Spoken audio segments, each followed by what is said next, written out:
Boom.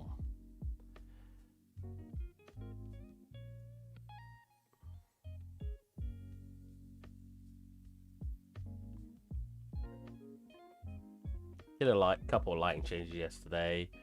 For those of you who didn't actually see yesterday, so after the stream, I did some lighting changes and I did some light bakes to see what I like. The light baker takes ages now, just because there's a lot of assets and a lot of random lights I've placed. But that's fine. I don't mind waiting because I think the quality of the bake is going to be worth it.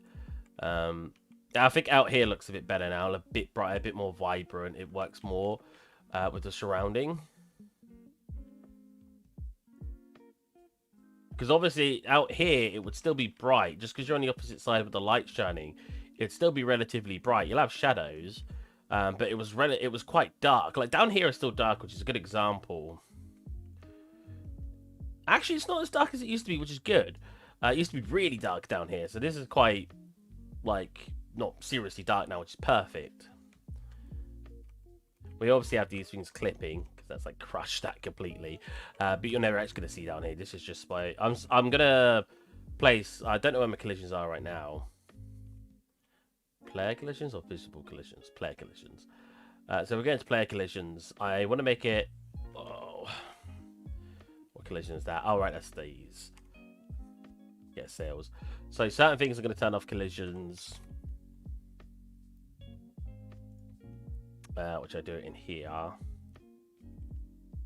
Because, yeah, I want to get it so you guys can actually download and fly around. Because I think it'd be a huge waste putting all this random detailing in to take a couple of pictures and put it on my portfolio. So I want people to be able to download it, especially people who are followers of the channel, fans of the channel, and they can go, oh, wow, this sort of stuff that Steve made. Oh, I saw this episode, and you can fly around it, go, oh, that's cool. Or that sucks. He's a terrible artist. You know, whatever you want. So if we set it to no collision, we've got to fly through. So if we click play from here... We'll see where we can fly so far. So you can't go through here yet. So I want to be able to so you can go through here. You can fly through these now, which is what I just did. Camera's a little bit too close. I think I want the camera to be like 110. I just need to make it so when it launches, we launch using a custom camera. So we've got like openings here that I want to be able to fly through and stuff, which I think would be really cool. So the problem right now is this mesh here is like this. Now I could cheat, and if you guys don't know about this, this is really helpful.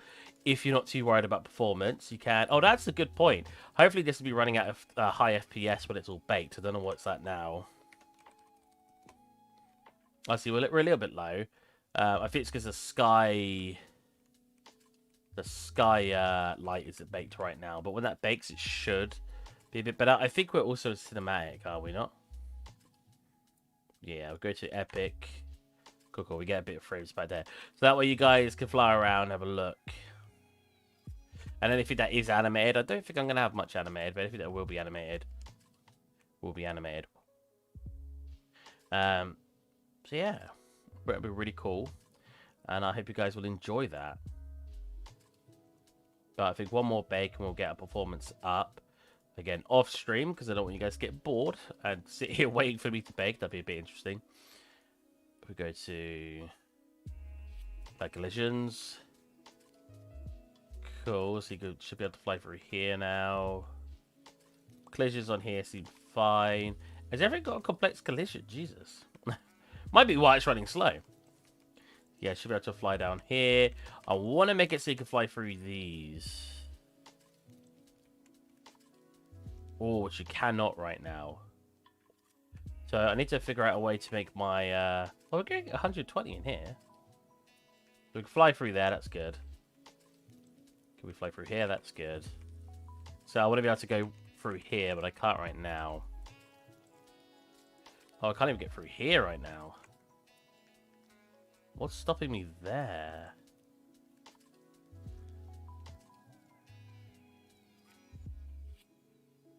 What is stopping me right there? So what's this set to right now? Is this set to a complex? Collision. That's blocked? What?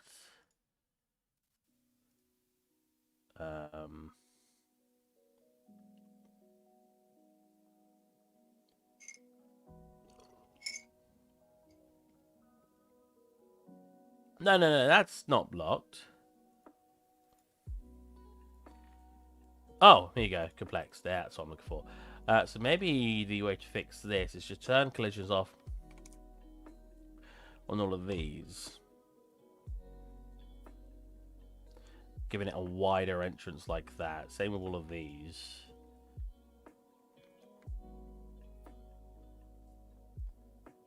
Like this. So it's a little bit wider. And hopefully that will give us just that tiny bit more room that we need to actually fly out. Otherwise, I need to figure out what does your default default camera, default collision for your camera. This guy's pretty huge. What we'll do for this guy is we'll turn on our complex collision. Okay. Cool. If we play again. Cool. Can fly around that now. Nice. Again, I need to pull out the camera, but I need to figure out which one it starts. Which I assume would be in our project settings, right?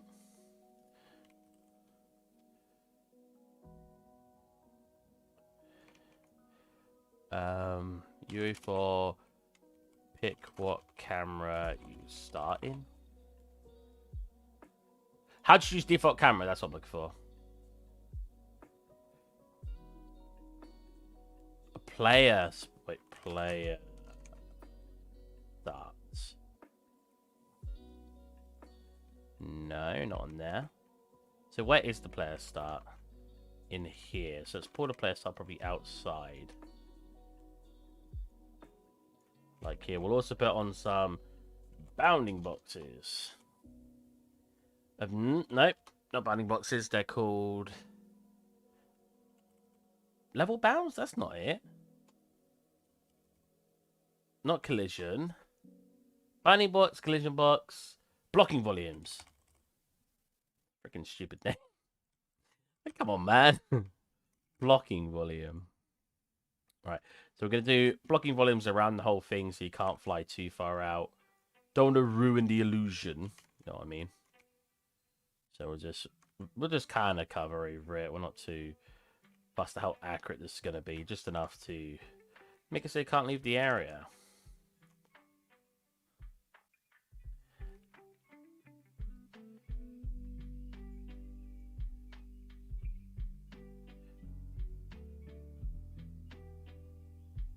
Cool, so now if I go into our collision again, play collision, there you go, we're surrounded by this box. So that way when I go to play,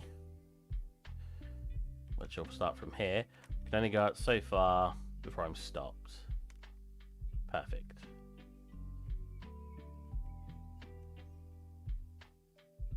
Again, our camera, because I think mine's default is 110, yeah. I think the scene looks best with a 110 camera in FOV. So if we look here, for example, this is what it looks like with my camera, right? Yeah, if I set it to a 90, which is your default, that's how zoomed in it gets, which to me is too zoomed in. I think it looks far better. That needs to be a bit darker. Or is it unbaked? Oh, it was set to movable. Right, so that's a static. That'll be baked darker. It's fine. I keep finding things not set to certain baking conditions.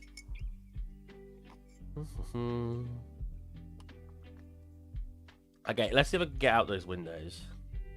Let's change my viewport. Hold on a minute. Why are you set to movable? Are you set to movable? Are your UVs broken? They look fine. 1024. 1024. I mean, we could always go to 2848. I don't think that'll do anything different. I mean, if they do get set to movable, to make them look like they fit into the scene, because as you can see, they look a bit too bright. Like, that looks really out of place. All we've got to do is about half of it, and it looks like it sits in now. But it should look like that when it's baked, so we'll wait to see what happens when we bake it. Camera, back to 110, which is my preferred. Boom. It is a bit out, but it just gives you the viewport of everything, which is exactly what I want. So all this looks baked correctly. I want to see if I can fly out that window. Oh, I still can't. Interesting.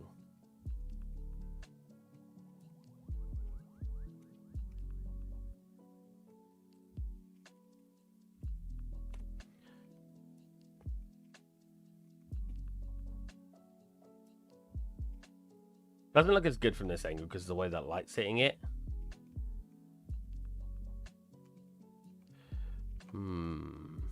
So that's the player, right? If I get the player and we like, is that a blueprint? See, I don't know anything about programming, so or gameplay elements, or at least mostly. BP player, what's that? Is that gonna spawn a player? Hold on a minute. Oh, that, sorry. Play. No, it doesn't. Or at least it doesn't spawn from that area.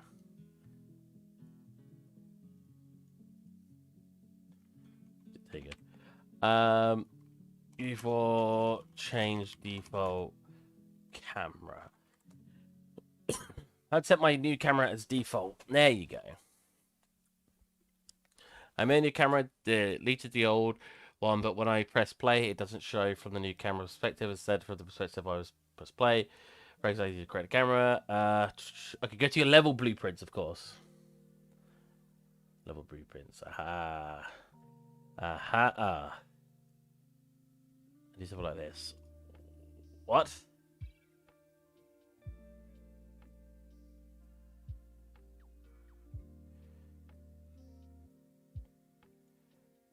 This is 3 cameras and a switch with a key press.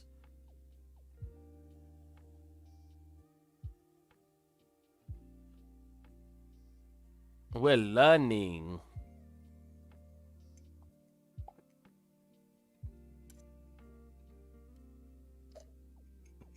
I don't want to create a static camera. I want to be able to fly around, but I want to change the camera settings. Before change default camera settings.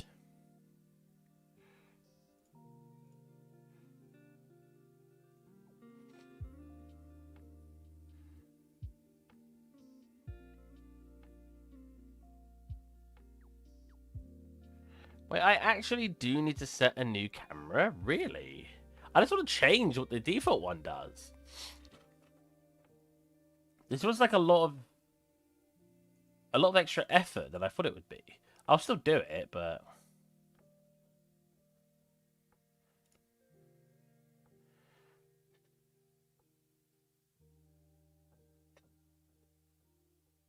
I don't want to switch cameras. I just want to change the default, like the world camera, essentially. It's not world settings, is it?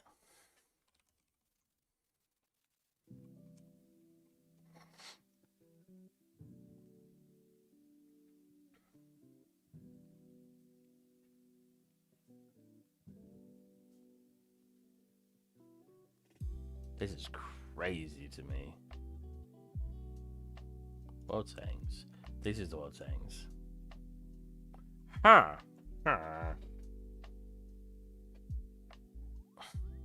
Change camera FOV UE4 on play.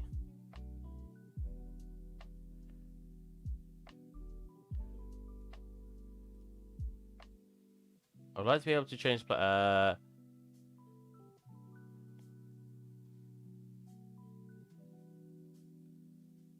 no, that's making my whole new blueprint as well.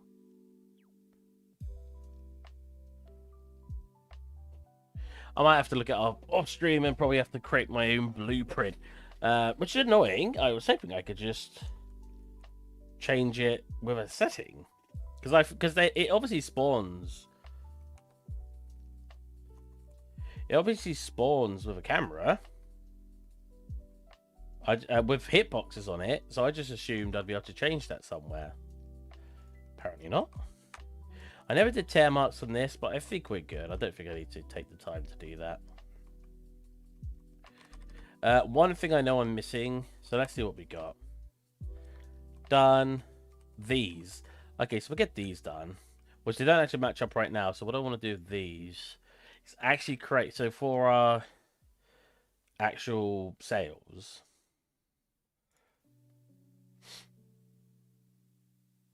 I want to create a custom wind map for it, because right now our wind map is extending over. I also noticed this. Watch this. There's certain parts that don't seem to move very much, and here, look, this doesn't seem to move like at all. Well, it moves a little bit, so I don't know what's causing that. I really don't know what's causing that. That makes no sense.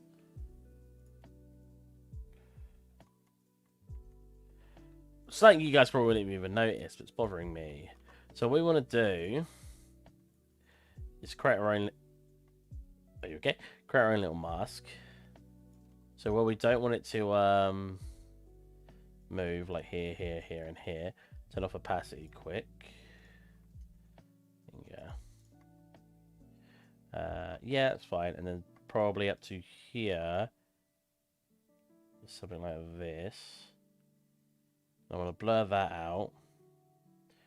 Hopefully not losing any of the points down here. So it's painted. You see, it's fine. And yeah, just blur that out to make it a bit more of a smoother transition. Perfect. Again, make sure we're getting all this. We can take a little bit away, but enough. There you go. You know what? Maybe more, because it's got a smoother transition, so that means it's not going to be too harsh.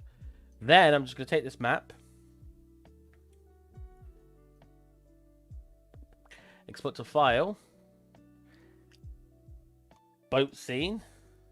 Oh, the cells are in here. Send it to a send it to a PNG, and we're just gonna go T underscore sail underscore, and I'm gonna go W for wind,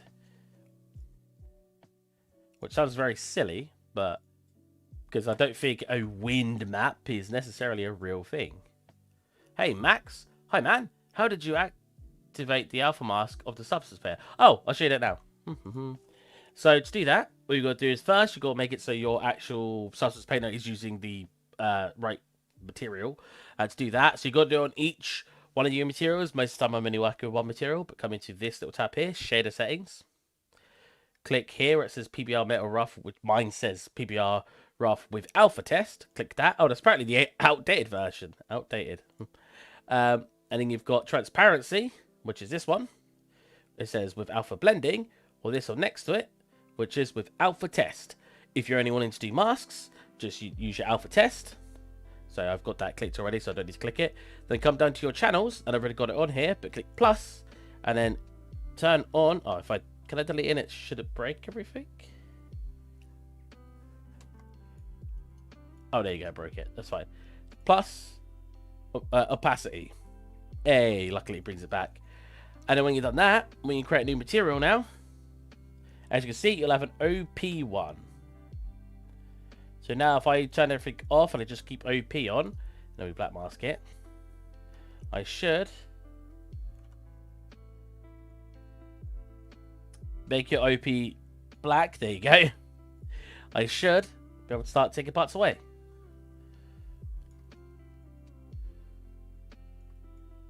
Or adding them back in if you've already got rid of them. And there you go. That's how you do your opacity. If you want to do transparency, instead of opacity, again, just use the one next to it, which is this one, which says alpha blending. And I believe, thanks a lot. I believe if you click plus, I think you might have to do translucency instead. But obviously, you can test it yourself. It might still be opacity, and you'll see that it's going to fade rather than cut like a mask. I don't want to turn it on right now because I don't want to ruin the mesh we've got going on. Did I export that? I did, so let's get rid of this.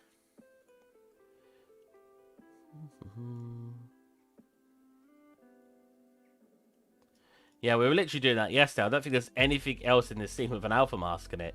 So it's very specific to these sails.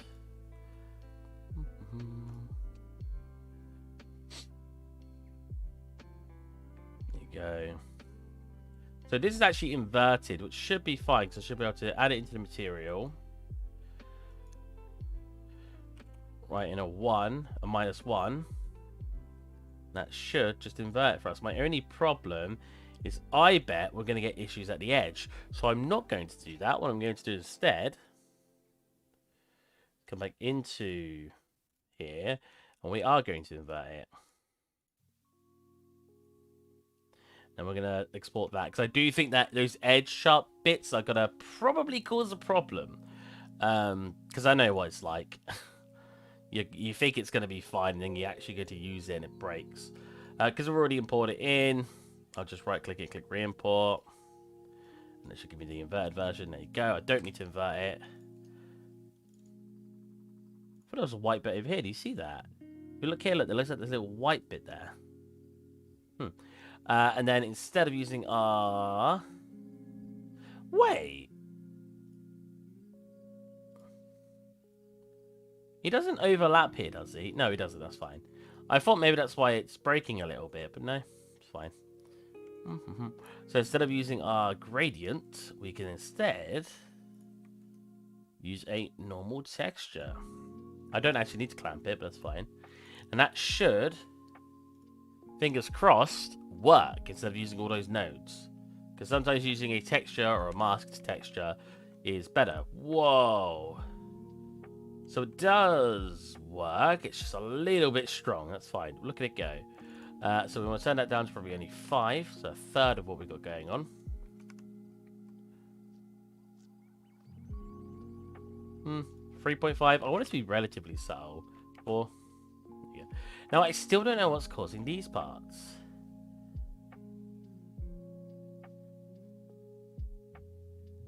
Because even when... Because you'd think, oh, maybe it's the mask doing it. But even when I take away the mask, so if you watch in here, even when I say, oh, ignore the mask and just use this, which is standard, going over the whole thing, we still get that problem.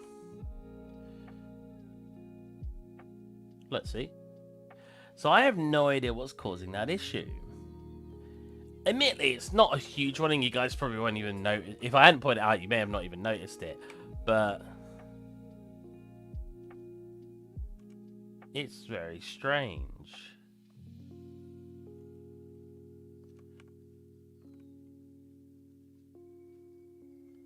I don't get it, because that's not even selecting any of it now.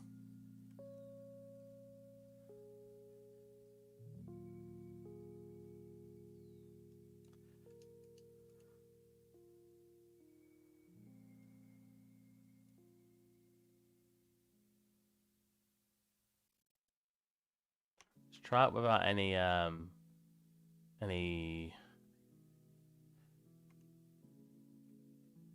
So that's without any vertex normals, which is usually a fix for it bending the wrong way, but that seems to work better. So let's delete our vertex normal. You can't see what I'm doing right now, but use your imagination. Alright, so now let's apply the mask on top of that. No, look, we still get the issue.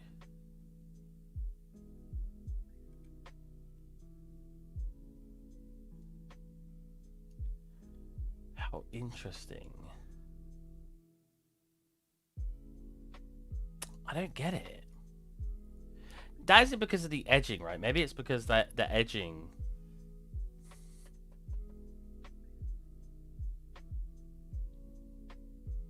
Go to Photoshop real fast. Well, that won't really work.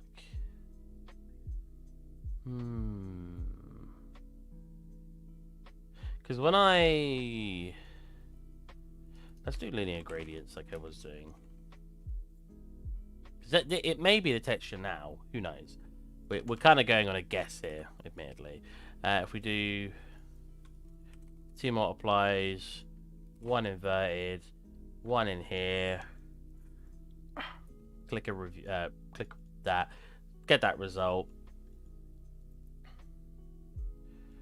Multiply it by several amounts, probably like 4. Give us a harsher bit on here. There's a clamp. Oh, it'd be the other way around. So we want to subtract a tiny bit. maybe 0.25. Wow, 0.1. There you go. Maybe a little bit too much. 0.05. Something like that. I want to start it later because I want those tops and bottoms to be hard. Like I don't want them to move very much. Yeah, like that. See that? So they're stationary. Okay, so we're not getting that clipping effect anymore. We're like at the top. So that one moves a little bit, which means I need to subtract a tiny bit more.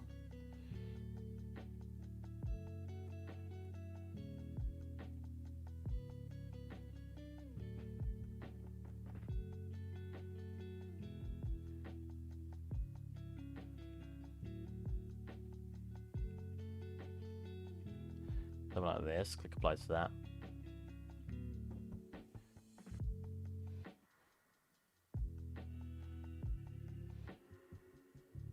There you go. Now, because it's all technically subtracted, I can, if we go crazy, I can do something like this.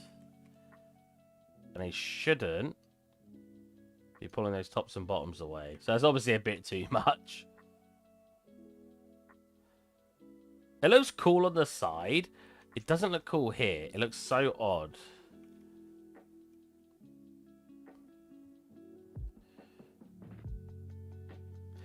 So it's definitely not going to be that. Might be 8 though.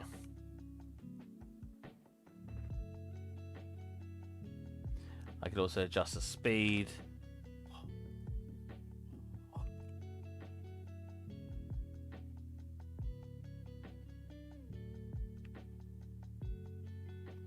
I think... Nah, it's fine, it's fine. We'll keep it like that for now.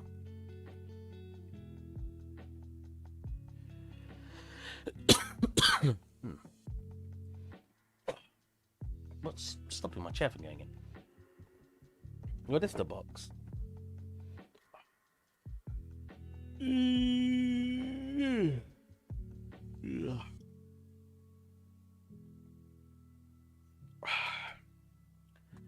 Support save. So I actually need to do this. The steering wheel, which I deleted out a little bit ago because we didn't actually have a model for it, which just had like a placeholder. And then I haven't done the placeholder yet. Well, no, not the placeholder. I haven't done the actual mesh yet. Ooh.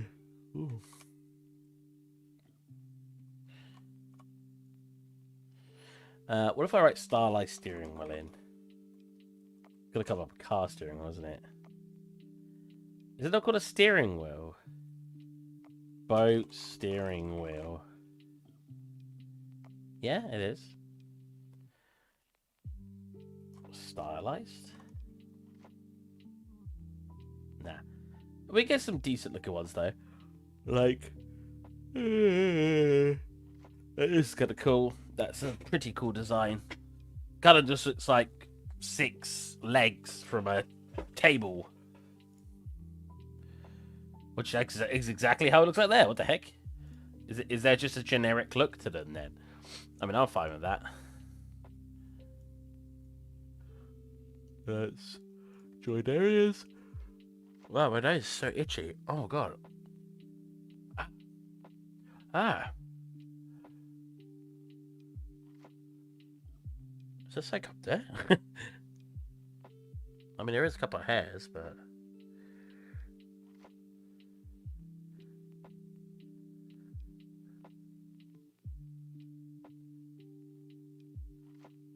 Wow, that's a thick nose hair. Jesus. That's it. You just saw me pluck a nose hair on stream. Ah. Oh, yeah, that's a little bit better, actually. I think it was the nose hair. Whoa, that's like poly. So we'll take this. We'll isolate that out, and then we'll just do a model around this. So I want to keep this. This looks fine.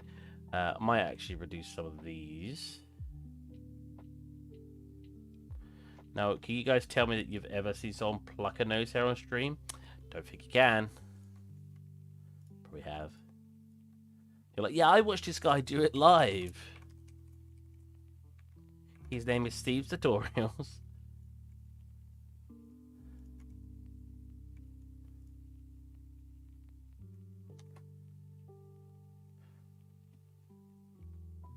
So it's got like a... I'd do something like this actually, like something like here. Let's put the...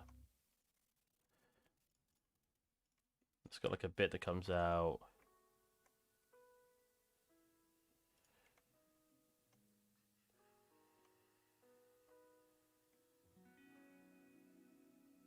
Here. Not bad. It's actually, it is bad though, chicken. Let's get 2 more in.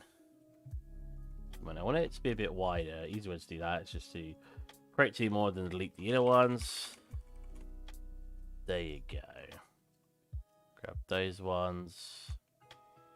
Bring these out a tad. And then, I think I only want it out a little bit.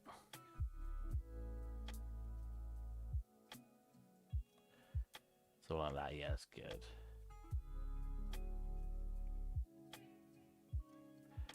So these, can I keep them? Probably not. Delete all of these out. So technically there are 6 I'm supposed to be doing. Let's get an origin point and then select our... Then we want cursor, origin. Cursor to world origin? No. Origin. Cursor to world origin. I want cursor. See American spelling, isn't it? Cursor to grid to active to selected. There you go. That way, when I add something, it will spawn right in the middle of there. Sweet. So now, so first of all, this needs to be much smaller in the middle. Only in those directions though.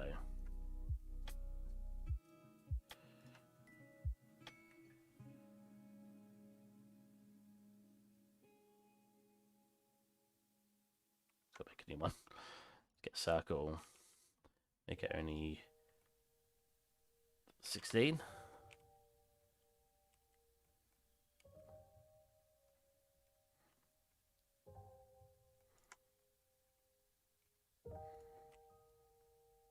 Relatively small, like this. Like me. Oh, turn it on. Make it just move in this direction and clip it to here. So it's perfectly aligned. Save it this way, clip it to here. Make it so that it's facing the right way. And then start scaling those in. I always do the last one. I always do the right one last, should I say. Like there. So we're going to make it quite chunky. It is stylized. So like that. Come into the center bit. Come out. Come in one last time. And then we want a hole. So I'm pretty sure that's where the part the back goes to that gets connected and then spins the little part that moves the rudder and stuff. I'm not going to make all the functioning parts, and you can't make me. Excuse me.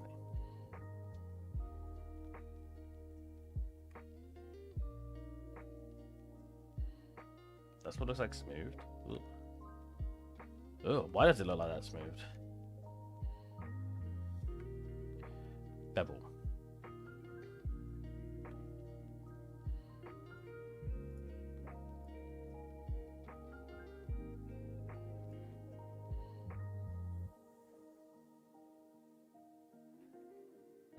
I don't like that. We can have edge loop. That is fine. Now we need to make our weird parts here. Don't really know what to call them.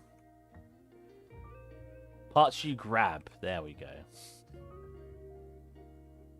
Hey, Savio Peralta. How's it going, man? Savio. I can say Peralta. What's with the dot dot?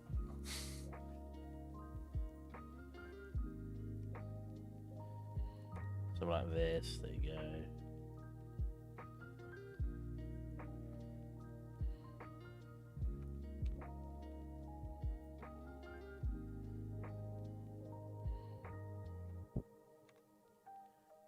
Oh my god, I forgot I was hiding all this other stuff.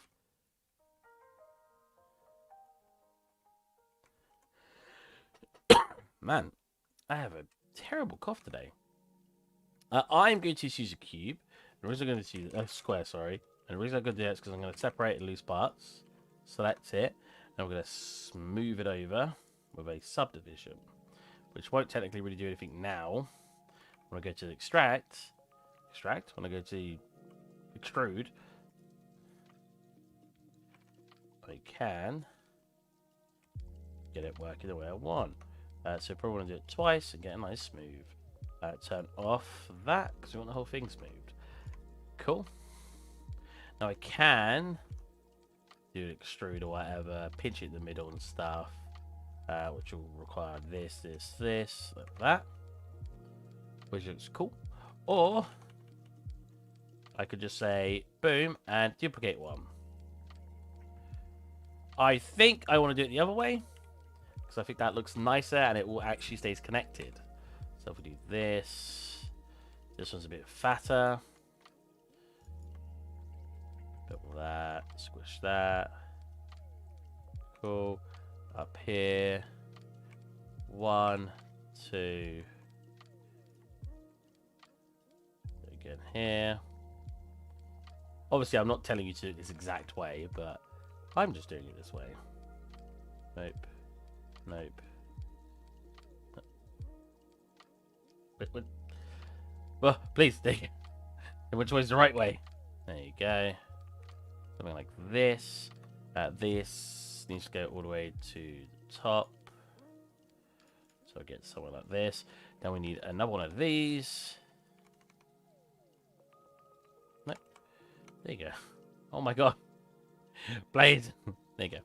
Cool. And one thing I feel like I'm missing is that this is actually much sharper. Doesn't curve like I've got it. Let's do this. Select you. Bring you in on this axis. Bridge you across. Cool. Do a small smooth on you like this. Yeah, that's all I really need. And then bring that up so it fits in the gap or both of them. Apply. We have roughly what we're looking for. It's nothing special. We're just trying to get it to look all right. So that way when I start UV wrap it and stuff, it's not going to be too rough. I just unhid everything again.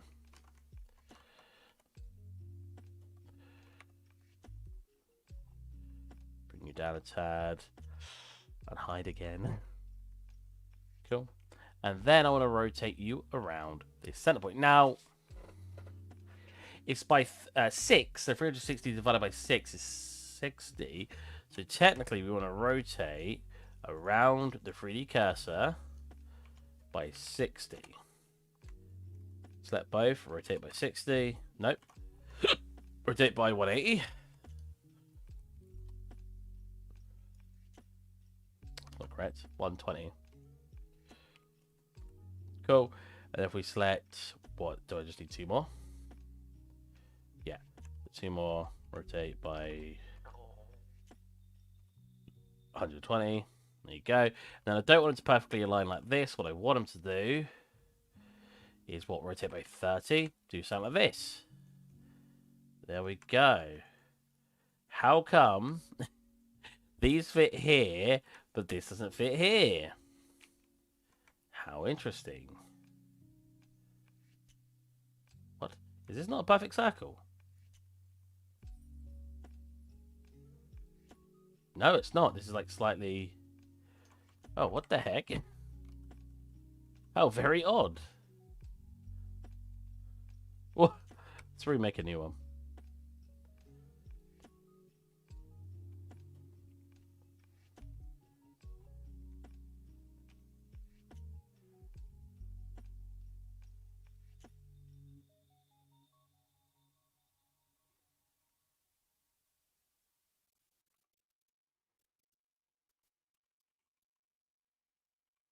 Am I always on the wrong settings today?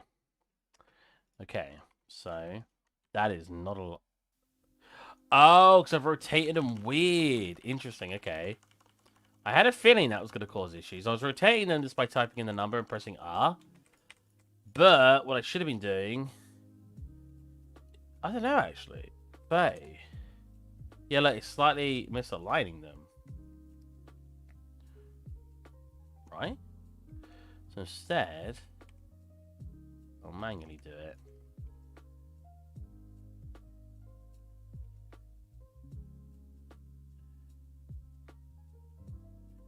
No, no, because it still doesn't fit. What? Is my origin point not actually in the center? No, that looks like it's in the center, right? Oh, okay. So it's just the inner circle I've messed up. Right. I'm an idiot.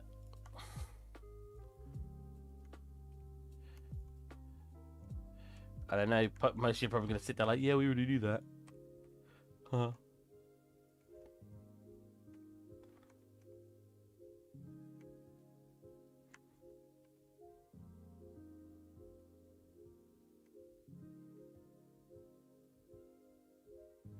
It actually has a really weird effect, and I kind of want to do it. What it's doing, so let's faces, delete this one, this one, this one, delete one left, delete. Cool. What it does is if we get a center point made for it, I had a feeling bridge was the last command I did. It comes in.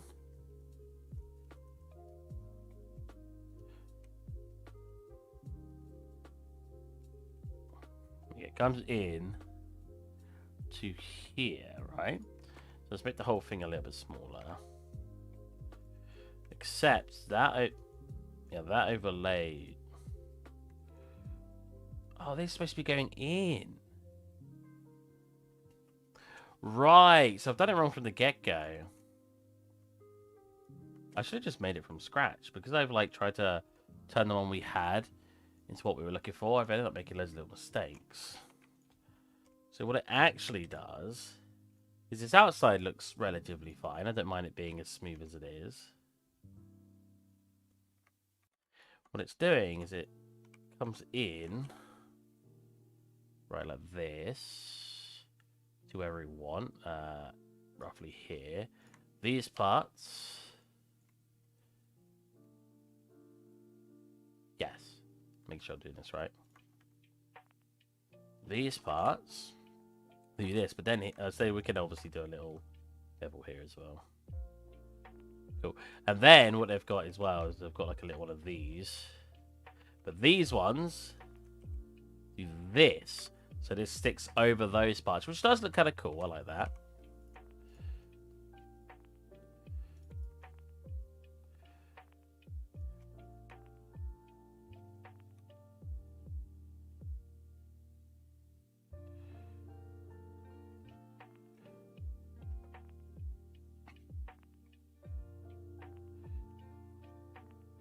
Cool. Have I got this? I think, personally, this is too much of a bevel. Man, I'm so itchy. So we do a quick delete on that and then basically recombine it. What is wrong with my nose? I'm going to shave off my freaking face in a minute. Alright, so let's do this, do this. Is there another hair?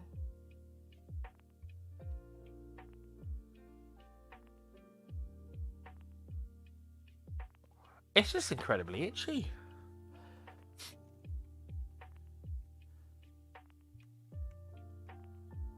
Okay, we're only going to do a little bit, I think.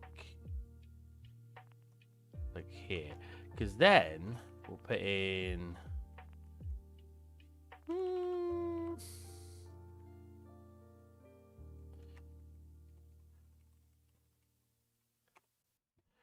I know there's shortcuts for that, but I don't know. I shortcuts. Alright, so what we forgot to do, sorry, is Let's add it in while I'm here actually now.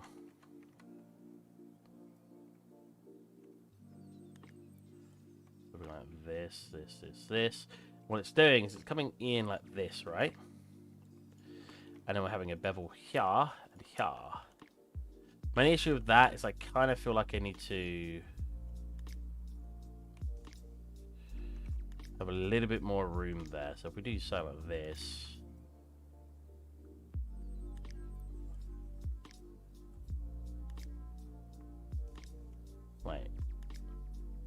Wait, no, I did that wrong. There, there you go. So now we've got a little bit more room to work with. Then bring that in. And then I got a little bit extra room here to quickly go bam, bam, and a little bevel. So we've got to do it on both sides. Little bevel. Like that. That looks a bit... I may have selected the wrong edge, that's fine. There you go. Cool. And then in here, it looks like we've got this part comes out. Now, a lot of this information I could actually just have done with like a high poly, and I can still. But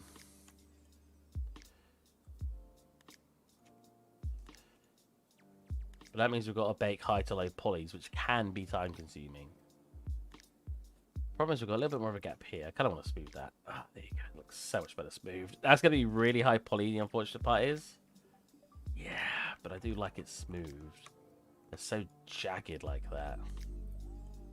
Yeah, so we've got a bit more of a gap here, which I can just bring all these in a tad to help. Or either that, or I could bring you out a tad on both of them.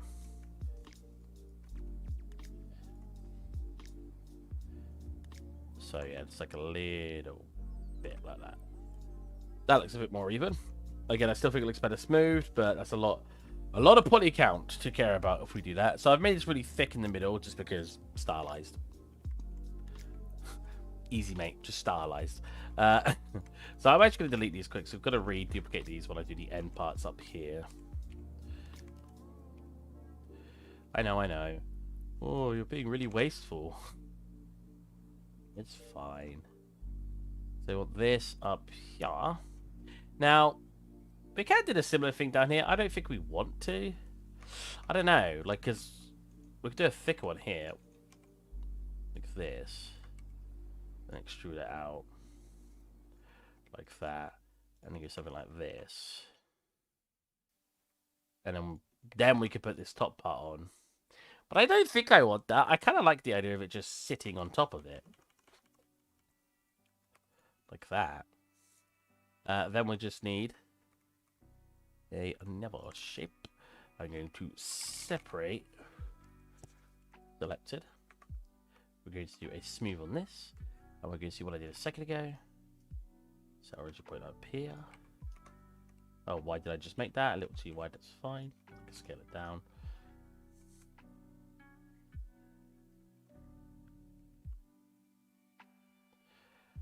Cool.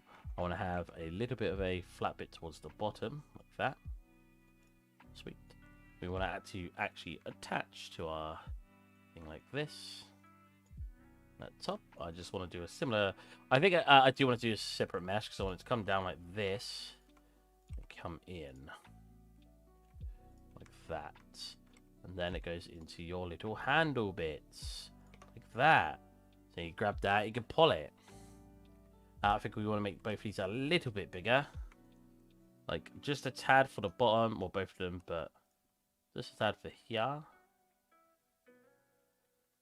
We want it to be fatter as it comes up. Is there not a better way to see that? Oh, you know what? What I can do instead is delete the bottom, and that will cause it to be completely flat. And then I can delete this. Get a more rounded tip. And then we can... I think it needs to be brought down, and then brought...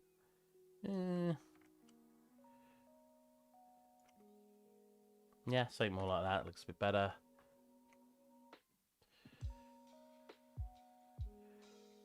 Cool. Bring you down.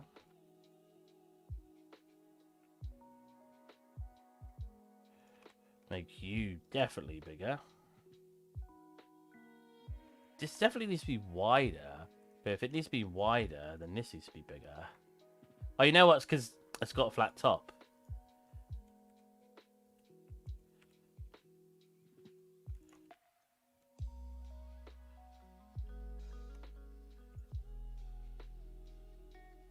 There you go. So this doesn't need to be as wide, as big as I made it.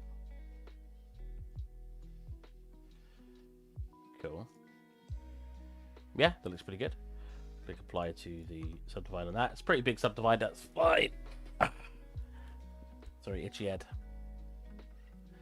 Yeah, that's pretty good. Connect all this up.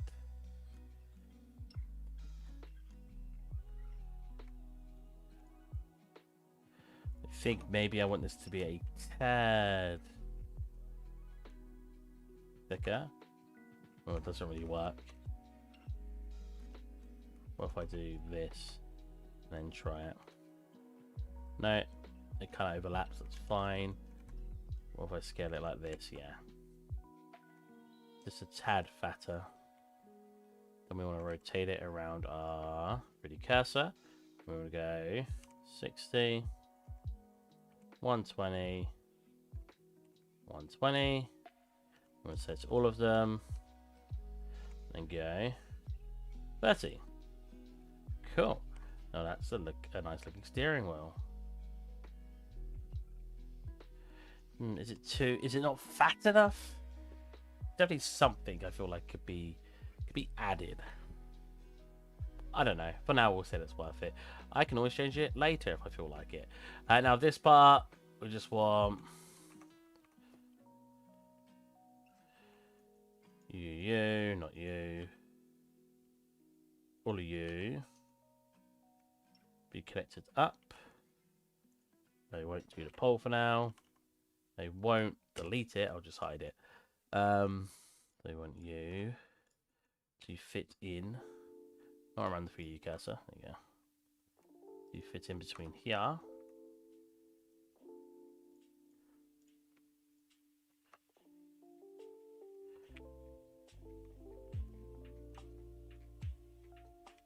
So a big mistake. Well, it's not.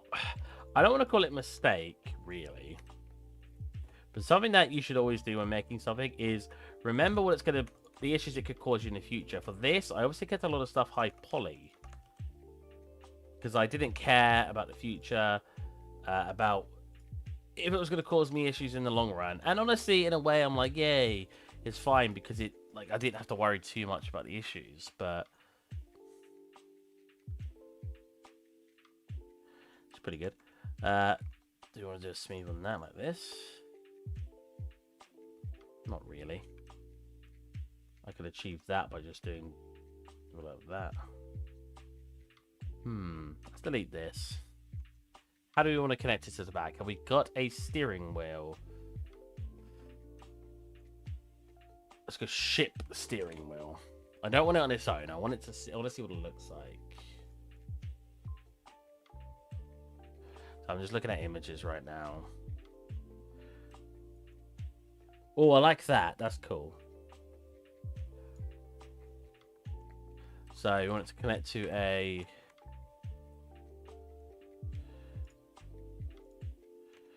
square bit here. Cool.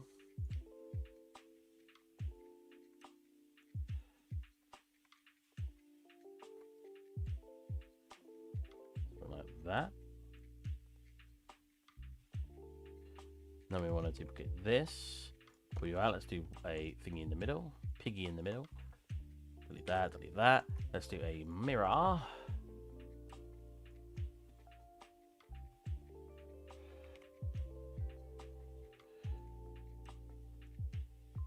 And how do I want to do this? So I could always manually sort of bring it in, coming up.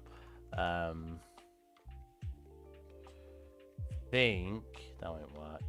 Think the best way is probably here, and then oh man, itchy and nice. And then I don't want to connect it to here. I just want it to match where it is. So if I do that, there you go. I can then set this part, bring this into here, do a fill on that, fill that, fill that, so that's it, do that, set these two, and then do a bevel. Whoa, look at that. And we get a nice smooth curve. If we do a bevel on that now, do this. Do an apply, I guess, then do this. Oh, this is not having any of it. What happens to do flat? I mean, it's kind of working. Yeah, I mean, that's all we want. Smooth. 30 degrees. There you go. We get something like this, which I think looks very, very nice. Now, I can smooth these over more, but I don't think I want to. I think I kind of like the way that looks. Yeah, I like that. I like that. They've got some bits at the top that presumably just look like this. Turn off that. There you go. With some bit in the middle here. Here. With that part being curved. I don't know, maybe it's positioned here. Even ask myself doing that. Then we want one on the opposite end. Like that. Cool. There, nice. And then I'll do some texturing where it looks like there's bolts on it.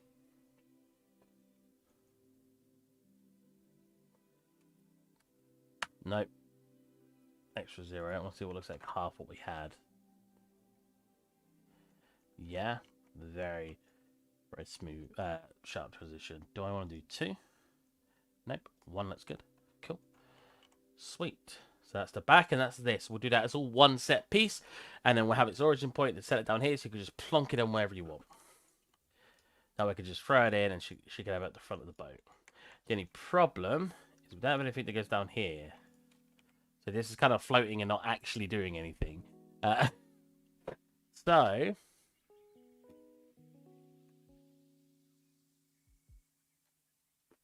trying to figure out good ways to do that. I could always pull this back. Have this part actually sit off here like this. Then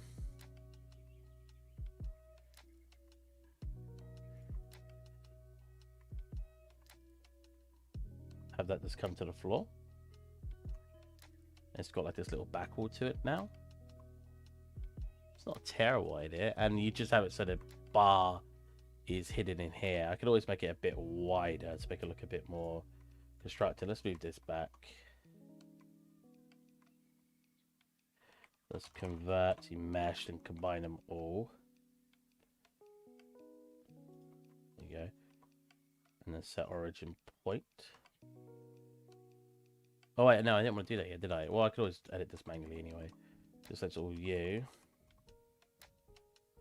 Thick, make you a thicker boy, so it looks a bit more sturdy. Cool. So we get a shape more like this. Now, does that make us want the steering wheel to be bigger? And we have this huge.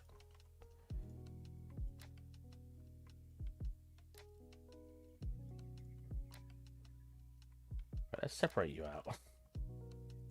I mean, I combined it thinking I've combined everything, but I should probably just combine this and this. Oh wait, so this, separate that out. Combine this.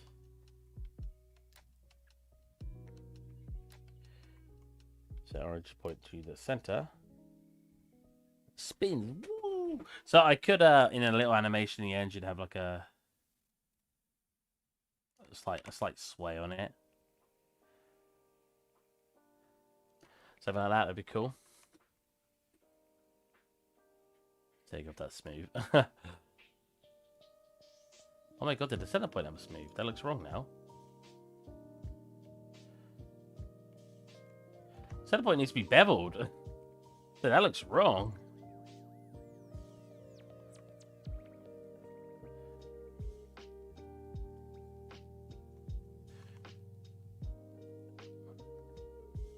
That's a bit better. Cool. Okay. Do we want it to be bigger? I feel like we do. Like a really over-the-top, huge steering wheel like this. So that when she walks up to it, she's got to be like, or she grabs it by 2 hands, you know. I think that's a cool idea. We go to the engine, we can have a look. So that'll be, so this, all this would need to be brought back a little bit to make room for that. So all of these assets. So if we select them now, even the cobwebs.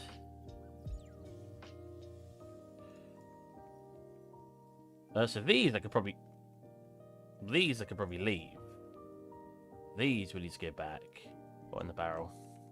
On the bow. On the boot. And we need to make room right there for it. Oh, and the pillow. And then it will be right here, and you'll have these barrels behind it. Barrels? Cannibals behind it. Cool. That's pretty neat. I need to bring you a tiny bit forward. We can put some cobwebs and stuff later. Cool. Yeah, looks pretty good. Alright. Now let's do a quickie unwrap.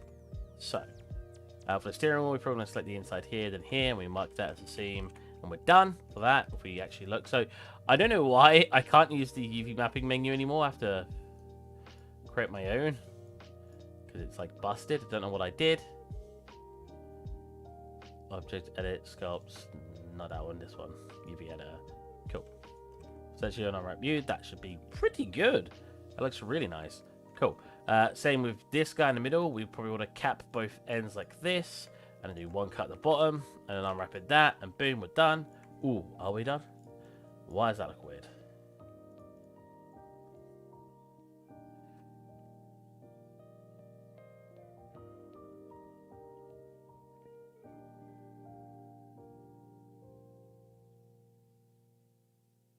Why does that look weird?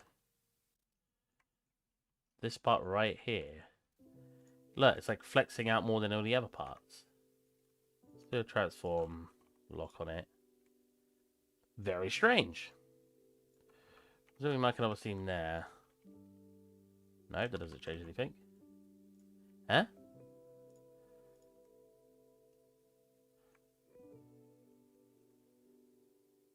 Very, very rude. Very, very weird. But that's probably still unwrapped fine, so I'm not going to care too much about it. I do kind of want to, actually...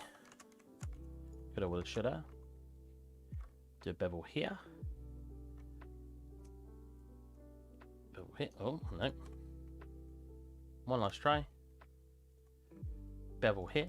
The reason for that is because it looks nicer. It comes in like a beveled area. Now. Oh! Wait, hold on a minute. I need to do... That's probably why. I need to cap this off and do a mark in there. Now I bet it works. Perfect. There you go. I was like, yeah, we'll just leave it. It's fine. And then I realized what it was. And I was like, nope, we're fixing it. Mark that seam. So technically I should have done one of these first and then started rotating them. Which I still might do. So once again, let's delete all of them. I've deleted these way too many times now. That's fine.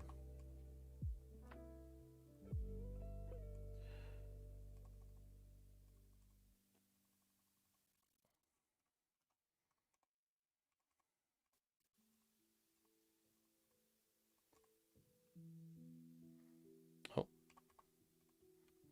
Cool. So this, I should be able to re-rotate him afterwards anyway. Even if I've combined him, because I should be able to select him. Still do the 3D point. And then just rotate. Yeah, it should be fine. Cool. So, let's unwrap one of them. Now, this one's pretty easy. We could just cap it here. Then select one edge. Cap it here. Select one edge because they don't have a bottom. Mark the seams on there. Same here. cap it mark. You could instead, if you wanted to, I don't know if it'd look better, but you could, so let's undo what we just did, do it like a normal cube. The only reason I didn't want to is because it's not got a top to it, but the way you do a normal cube is you'd select these like this, and that's it. And then it would unwrap and flare out. That causes more seams, but it means we haven't got a seam around this area here. So it may be better.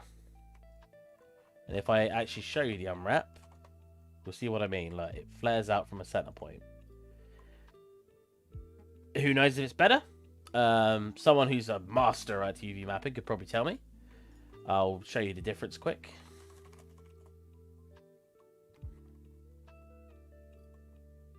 We get that as a separate one. It does look neater. And it kind of makes me want to use it because it looks neater.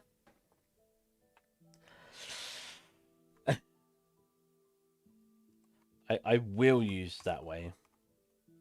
Because I do like the way it looks.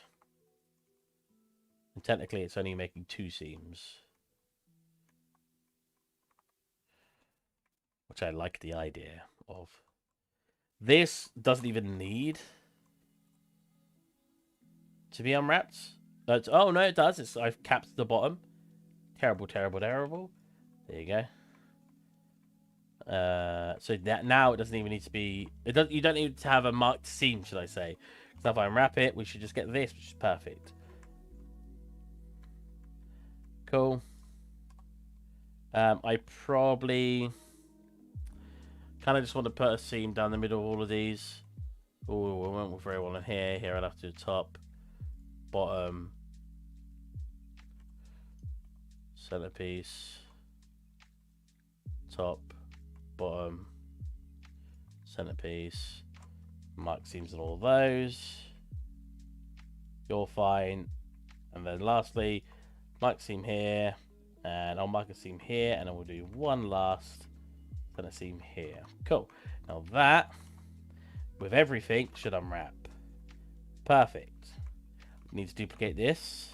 So this is quote unquote perfect. I'll show you what the problem is, which you can probably see that this is taking up most of the place.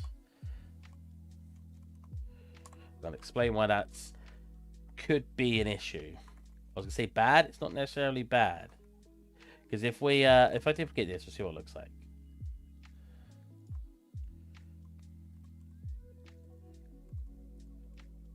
How do I always select that by accident? This one.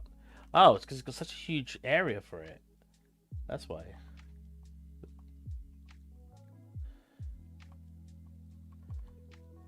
Cool. 180. That should be perfect. Sweet. Now if we unwrap it and tone this down to 0.01. Yeah, so we've got all this empty space. Now I could go about and stack all these up in one area to make it a 4K by 2K map. That's one way to do it. I could also duplicate these on UVs, so I could unwrap one of them and then duplicate it, and I'll give it high texture resolution. Both very good solutions. Lastly, I could do, which I probably will do, is just mark a seam here and do something like this. Now, is it still better to just do one of these and duplicate it? Probably, because it gives it more texture density. I don't know if I want to do that though. I mean, if we were to delete these, I'm deleting them once again, I know. I don't know why I keep doing that. What I can do is do this, this, this, this, this, and then just invert selection. Oh, and this. And if I unwrap that, oh, we still don't get a lot of room being used because of how big this is. So maybe that is the better way. Lots of different ways you can do this. So we'll have that as a steering wheel, and we'll have that as a separate mesh. And we do this one. I can texture them at the same time. I just have them as a separate mesh. This one. Oh. Itchy head.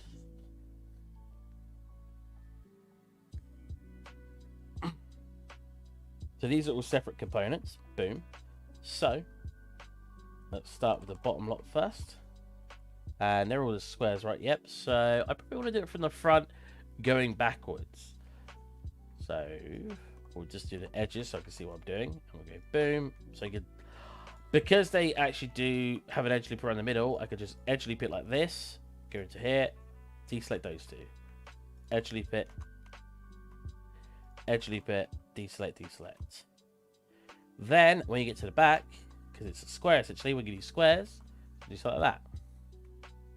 Problem is we have overlapping bits, you don't want those bits to overlap, you want them to match up at a point like this. That always looks better. I keep hitting the wrong buttons. Jesus Christ, I just hit the V key 3 times. And there we go. And if I mark that, and we unwrap it, get a pretty nice result. That is interesting that this is...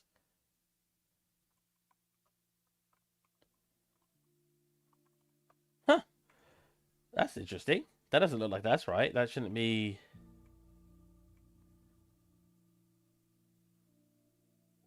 It doesn't get any thinner. This should look something more accustomed to being straight like this. Oh, without moving the other parts. I don't have to do it in Blender. Oh wait, I think I just clicked this, don't I? Nope. When I select this, it selects this. Whoa, whoa, that was laggy. Which is really annoying. I think I set the face then. Nope, apparently not. Whatever. That doesn't look right. So we're going to clear the seams on there and see if I accidentally made a mistake. So again, 1, 2. Again, you can select the edge loop, but we're not going to right now. Make sure I don't make a mistake. Mark seam, because it's just a square. This should, the unwrap on this should look really nice. And then on the back, select that, deselect that. Mark. What does that look like? That looks terrible. That looks better. Conformal. Okay. That's what I believe it should look like, so I'll stick with that. Never had so much trouble unwrapping a cube. That gave us some really weird results. I've done that wrong. That's better. Something like this. Mark seam. We won't do it quite yet because we just want to do a bit like this, bit like this, bit like this. Alright, that. Boom. Alright, together they obviously will place. That's cool. That's those two done. Put the middle one. Same principle. I'm gonna go boom, boom. Don't need to be able to see through it right now. Boom, boom. God, I'm blind. I can't see if that's selected. It was selected. Jesus. Let's come into here. Turn off cavity. Turn off outline. Yeah, it's good. Turn off the shading. Which side was the back? I've lost train of thought. I still don't know. This side's back.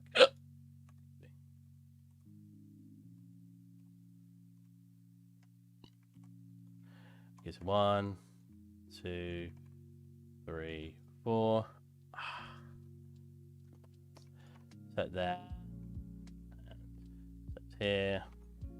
Mark scene. Unwrap. Looks good. You. Now it's always more awkward with these kind of shapes. I think I just want to flare it out from the back. So we do something like this. And then this. And this. So that would look a bit funky still, like that. But I think that's probably the best way to unwrap something like this. I know how much you guys are enthusiastic about my unwrapping. I was going to say, I didn't just do it the right way, did I? No, I need to clear seams hit. Clear seam. Clear seam. Huh?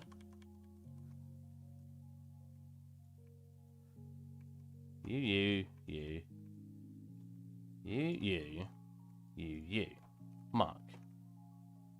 Mark, yeah.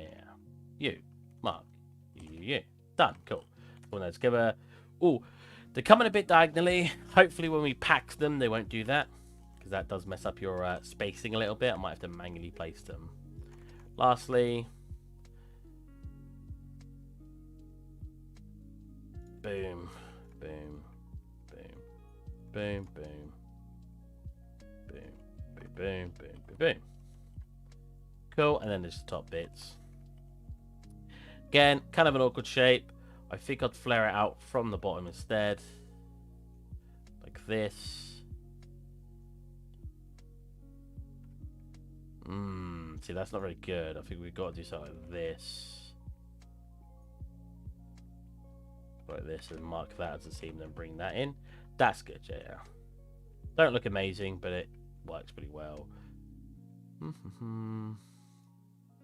So the reason you got to put a decent amount of effort in unwrap, I know a lot of people would say, I just do automatic. Problem with doing automatic unwraps is the amount of times you end up and things look warped, especially in engine. What I've noticed is they'll look fine in substance, but then when you go to engine, it warps them.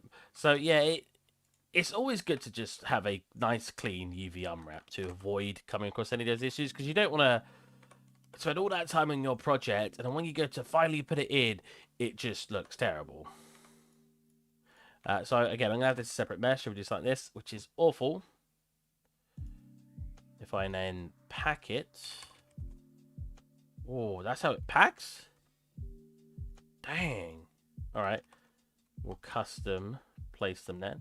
Never feel bad that it doesn't automatically do it. Sometimes it will be because something you've done, but more often than not, it's just it being a bit awkward, and it just means you've got to spend a little bit of extra time just manually playing some Tetris, essentially. Pop these down here to give us as much room as possible. Pop this up here. Now the question is, where can this go to cause the most room? If I do something like this, it means these have to go over to here. Which means when I scale it up, we're not going to be freeing up too much room. Any other way I could do them?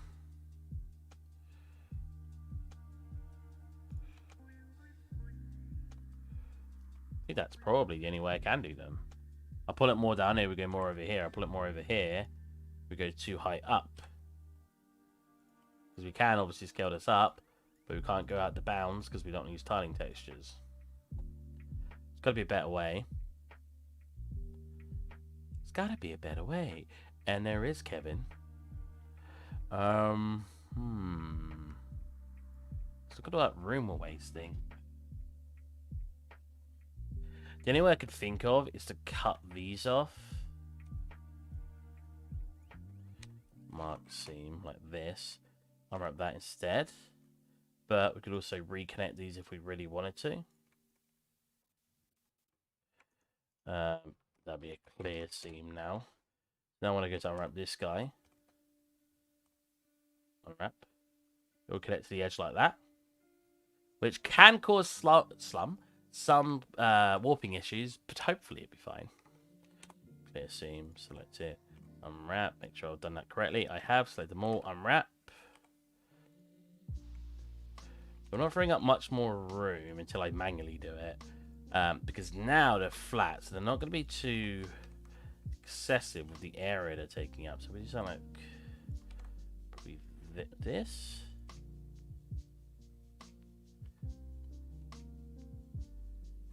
God. No more Tetris, please. Trying to figure the best way to place these.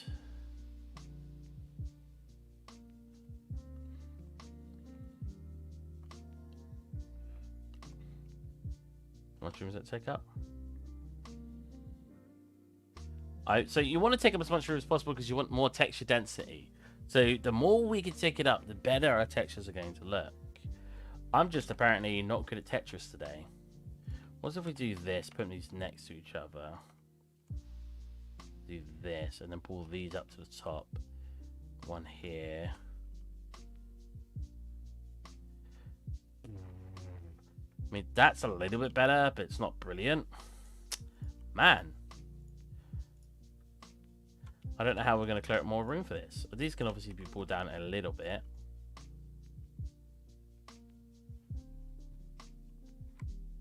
And this could slot into here a bit better. First of all, I want to make all these also line up, so that way they're easier to make the textures look good. I could slot these together like this more. Squeeze that into the corner. Pulling these up. Which means I've got more room to do this. Which means I've got more room to do this. That fits into that gap, and then I can scale that a little bit more. That's probably the best we're going to get, I feel. It's not awful. This one unwraps really well, but there's quite a lot to unpack there. So what I'm going to do is I'm going to make a material for this one, so that we don't share the same material. Make sure that's assigned. And to make sure of that, we're going to here. Save what we've got so far, just in case it crashes. Save way more often than I've been saving as well, because hot damn, I've not been saving it all. Cool, yep, the separate materials. Select both of them. File, export, FBX, and let's pop down to our desktop. Boat scene. And we're going to go...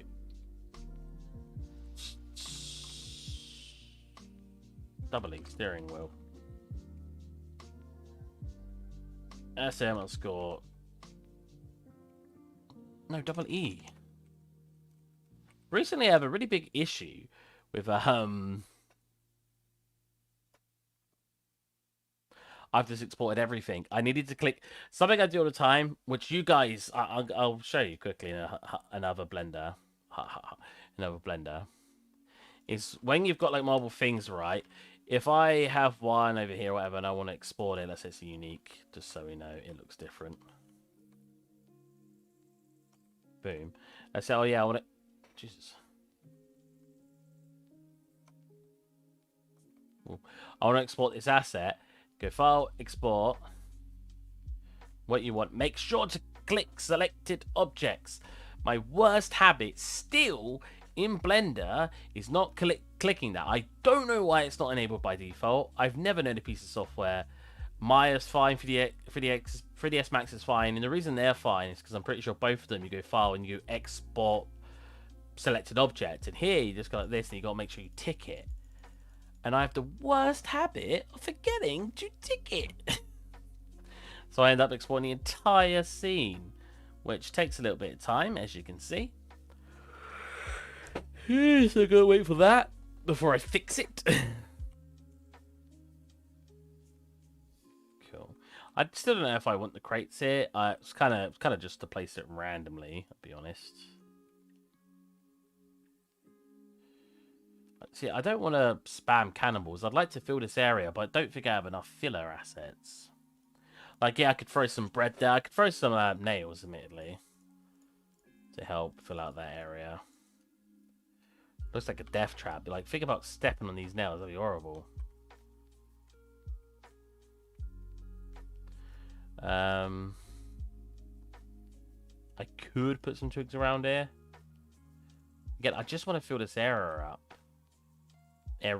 But I don't know if we're going to overdo it by throwing stuff like that in. Just to help feel like there's stuff there. I could have some potatoes running around. Okay, that's a little too many. There you go, like a couple of potatoes. And then I could have some scrolls. I know I've kind of got scrolls everywhere, but I just want to fill that area up. When it's baked, hopefully that'll look alright. Kind of wish I put a window at the back. That'd be cool if we could just go like this.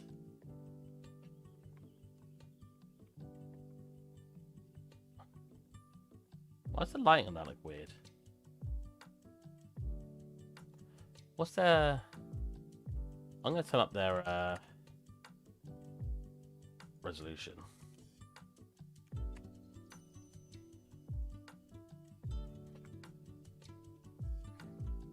This will make these glow a bit more right now. They just need to be rebaked. It's not showing me what needs to be baked in the top left, which is interesting. This was set to movable, so that hopefully will fix when it's set to that. Let's turn this up a tiny bit. 1, 2, 8. Cool. Lots of the other stuff looks fine. This is one of the weird ones, because when this is baked, this is what it looks by default without me changing the lights. It gets really dark, and I don't know why. If I set it to movable, and then actually move it. No, it's still very... Oh, there you go. Look, it looks fine.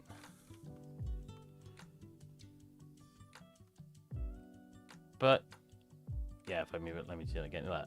And then I tone it down again. But when it's baked, it gives me a really dark light, so I got to turn up its base color and boost it.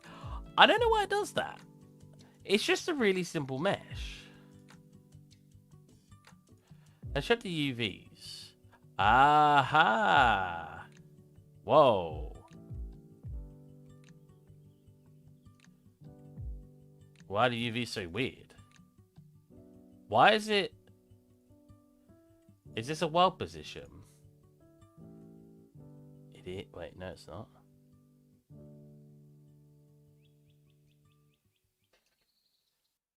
What? It's not a world position. So why does it look fine? So it's the mesh causing it. So let's quickly fix the mesh's UVs. Let's pop it to my desktop. There, yes. Go into Maya. I'm going to go to Maya because Blender's still... Oh, nice. It's not messing around anymore. Re-export. Selected object. Woo! Look how quickly it does it. It's done already. How many polys is this? 22,000... 10,000 faces. Probably a bit too much, but...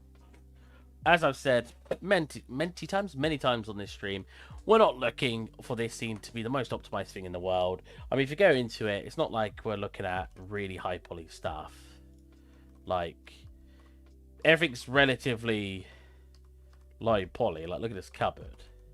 I don't know how hard this is for you guys to understand, but this is this cupboard. And it's pretty low poly. And so is most other things. We're not actually looking at a high poly scene. But some stuff I haven't bothered being too optimized. You know what I mean? Just because I've been having a bit of fun. And we all like a bit of fun. Okay. So let's fix that mesh quick while we're here as well. I'll probably stream for about 20 more minutes. Where did I export it to? Was that not the desktop? Desktop. Cylinder. Cylinder back bit. Oh, here it is.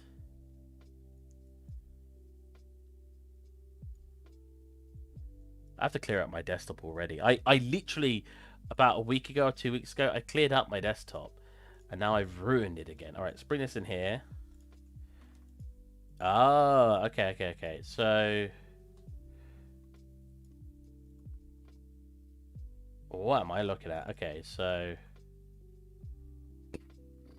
Let's just make this a better mesh. So first of all I need to care about is getting this little blip in here. So if I go edit mesh, quadrulate. Edit all. Mesh, quadrulate. Cool, hopefully that'll fix some of that edging quadrulation. There you go. Let's set all of these. Or, easier way, I don't know how you invert selection. Oh, yeah, in Maya, you just do that. There you go. Cool. And now let's manually fill this ourselves. This actually be faster in Blender because Maya doesn't just have an easy fill tool. That's a little bit annoying. Maybe I should just do it in Blender. I'll show you, like, this is a great example of why Blender does feels more natural.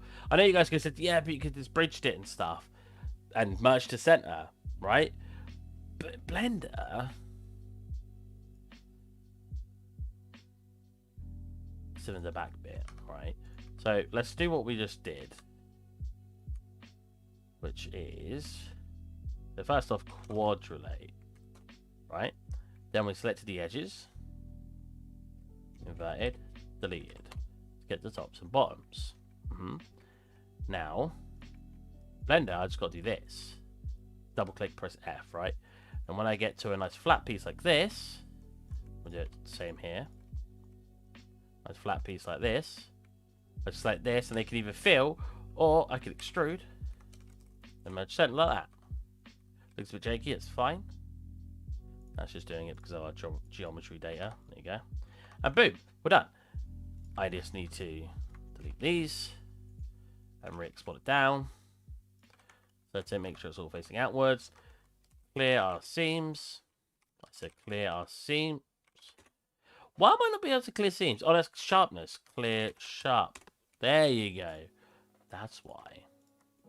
Select this. Well, select the bottom.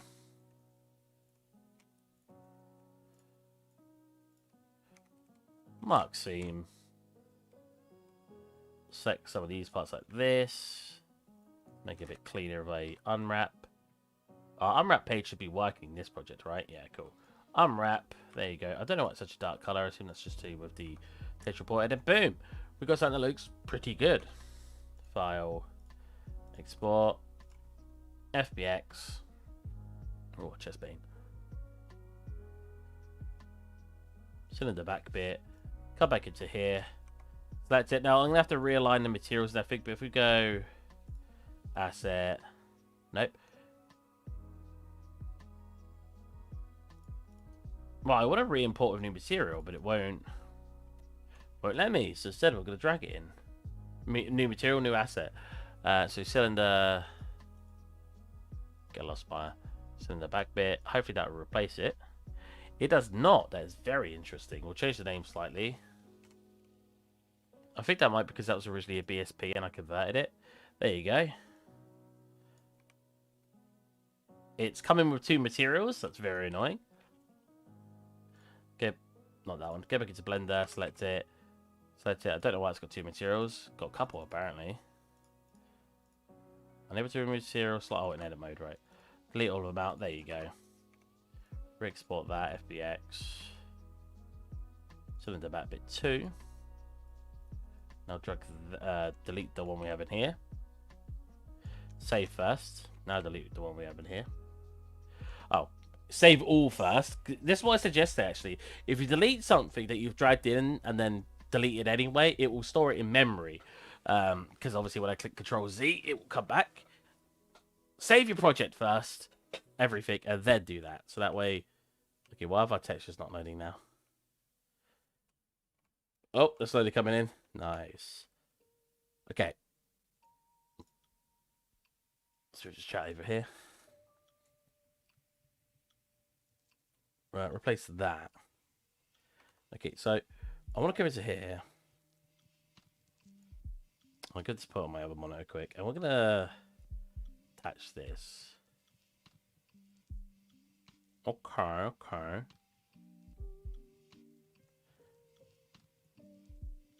Come into here, replace you, right? Obviously far too bright and it's a bit rotated. There is a rotator attached, so I should be able to get that aligned. Cool, and I think it needs a tiny bit of scaling. So we go 4.5. Yes. Tone the color down. 0.8. And there we go. Needs a little bit more rotation, I believe, right? I think. Does that look straight? I'll be honest, I can't tell.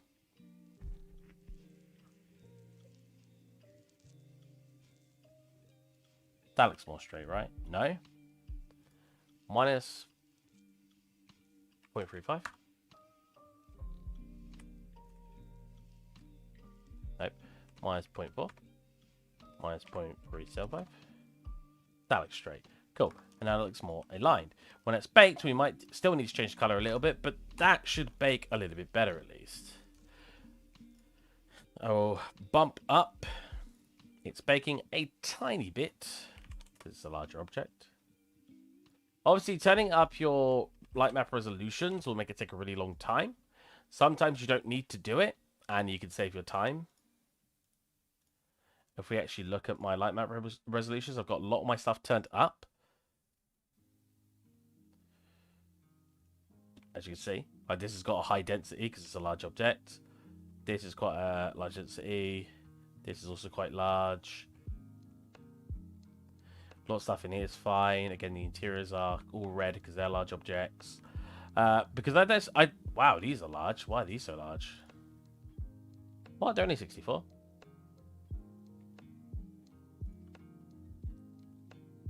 $512. Probably need it to be 128. There you go.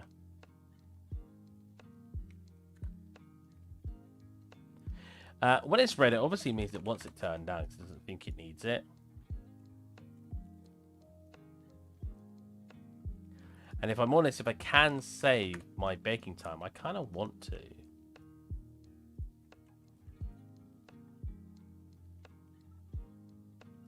This is apparently very big. So we go 256. It's not too bad now. In here, 104. Orange, that's still fine. Yeah. Blue, not even seen blue yet. Oh, because I set to 4. There you go. Green's probably, I think, the preferred. Okay, not too bad, except these parts. Turn that down to 512. What part is this? Oh, they're unwrapped very weird. Is that just a light map, or is that... There's other things like that, because that's a very interesting thing to notice.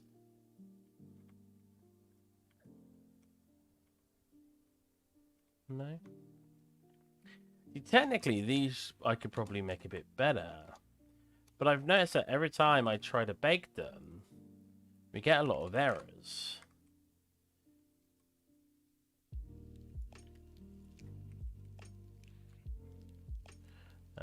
Whoa.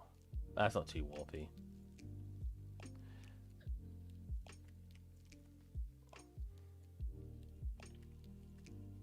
So I'll see what it looks like, see if we get some weird results. Again, look, we've got this weird pinching here. Interesting. That's apparently red, so we'll turn that down too. I should really be going inside the materials, inside the meshes, instead of overwriting them. 1, 2, 4. 5, 1, 2, 4. Fly. Cool. 512. By 512. Cool, that's now green. That's because I selected it. Yeah, I was going to say, that's pink. That's interesting. Look, we've got the same issue here. Why is the edging of them...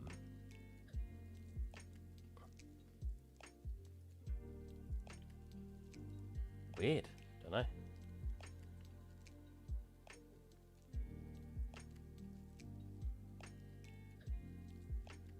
Yeah, 256. So I should really be not having anything. Okay, these, what are these on? 256, yeah. These are just literally planks. These could be lower. And hopefully I can improve my baking time by doing this. As long as it doesn't look worse. I'd rather take longer to bake and make sure it actually looks nice than the opposite. So this one's blue, so we'll actually do the reverse on this.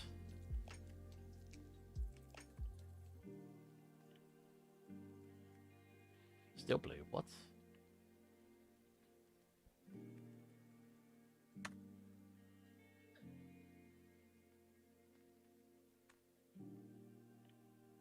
I've got it as an override, haven't I? Yep, oh, it's because it's on 32. Right. That'd be right. So go back to 64. So this is really good for optimization stuff just by coming in and looking at the color of things in like your optimization menus. It's good for light map density. If you want to see how complex your shaders are, your shader complexity. And I'll show you that. So obviously my clouds are pretty complex, but everything else is pretty much green or a very light red. So nothing's really too complex in here. We've got some water in here, and transparent objects and stuff always get kind of high-ish complexity, so don't worry about that. Yeah, very good, nice little ways to check out your complexity. Like this sponge, clearly, is far too complex. It's only on 64 though. 32.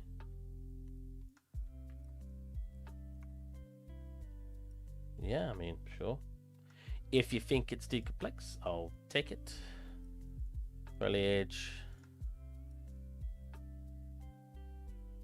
Light map resolution 2.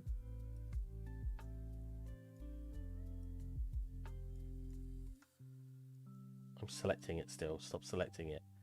Okay, so that's... I've clearly taken too much away from that. So instead... we'll set that to 4.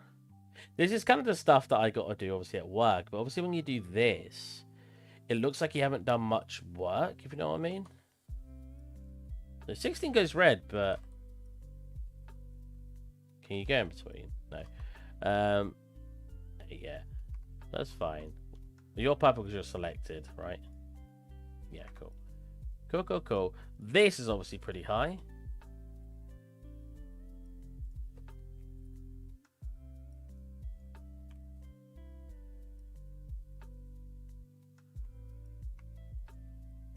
Whoa, this is some...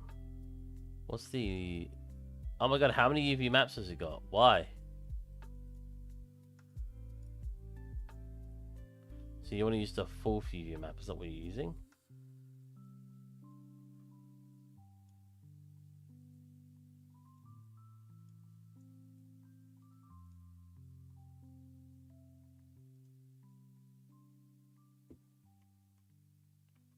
Yeah? Fourth one, good. And then we want to turn down. So I'm obviously doing some of this on the other monitor. The 256 then? That goes green. Sure. This is blue, so I'll actually turn that one up. I assume it's set in here. No, it's not. Wow. I'll just customize it to 128 then. There you go. All of this is red. 128. Like I said, what I should be doing is selecting all of this and just disabling the override. Cool. And if they still don't come up a nice color, I don't know how that one's nice. It's the same mesh. Open up the mesh and then customize it to be a better resolution. So it's red and I've only got it on 64. That's not 64. Yeah. There you go. Apparently I got selected manually because it bugs out. Cool. Nice. Needs to be a little bit bigger. I'll do 128 instead. When you're actually doing this in the mesh, there's two you want to change. You want to change this one. So what this one's doing, if we actually show you the UVs, if I click apply, it'll actually move. Well, these are automatically unwrapped. What the heck?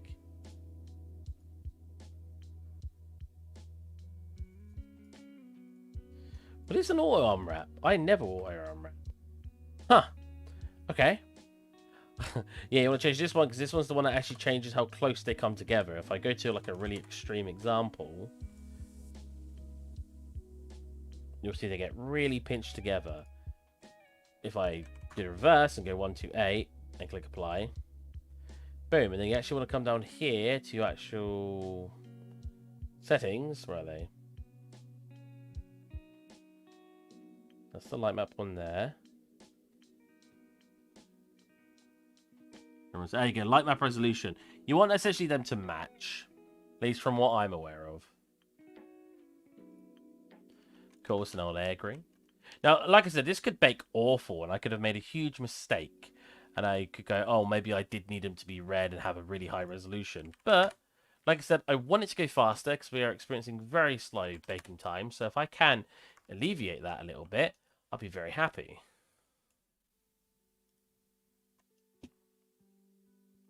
That's not too red. I can probably hold off from that.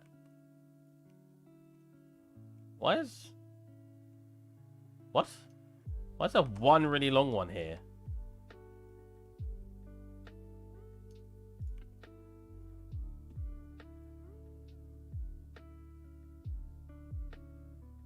Huh. Wait, so what is the light map resolution on that? Okay, so turn that off again. That's going to be like a blue, yeah. Then I'll custom it in here like I did before. So it probably needs to be something like 512 on this one.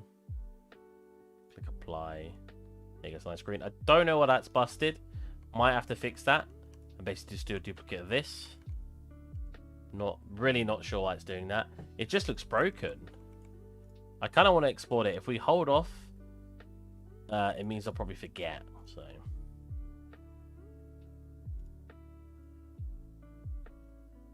export on that, yes. Come into Blender, not that Blender, come into a different Blender.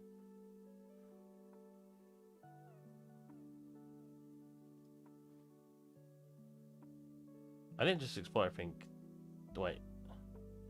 Why are they on my desktop again? I swear things keep disappearing. Oh, no, that's it. That's it. I found it. Not you. Actually, we could have just used you. Delete. File. Import FBX. Desktop. SM_wooden something. Wooden wall. Front cabin. Cool. And it was literally just this one. Cool. So you're unwrapped in a really weird way. Any reason for that?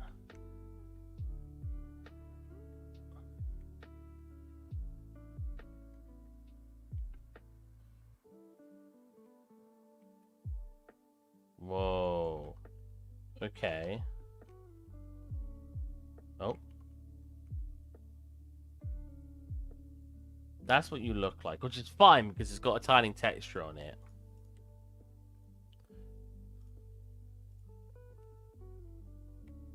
There's clearly something wrong with you. Let's quadrillate it. So we need to figure out what it is. Has he got a back to him? No. Can I unwrap him and he looks better? No. We've got all of this weirdness. Okay, so what if we instead delete that, or not delete it yet, grab one of these, bring it up, delete you, because this one seems to work fine, bring you over, and do an unwrap on you. Yeah, that looks nice and clean. Cool. Again, it doesn't matter where they're placed, because they're just tiled in engine, so... If I do an unwrap, we do get some weird results. So I'd have to deselect whatever's causing those curves, which I assume is probably this. Oh no, I think we've got some other broken ones. Could we see them in engine?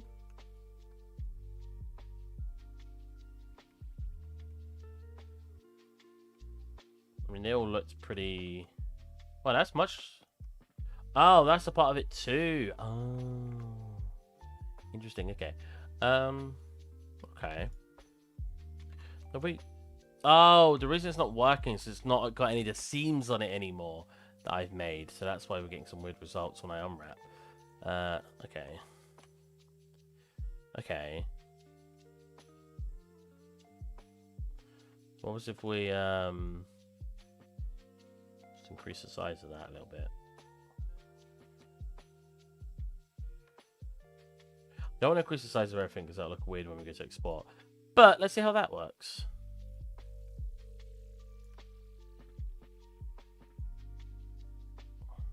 So the lighting's going to be messed up now with me doing that, as you can see. Because it needs to be baked to not have these bleeds. That's fine, we know that. So a re-import.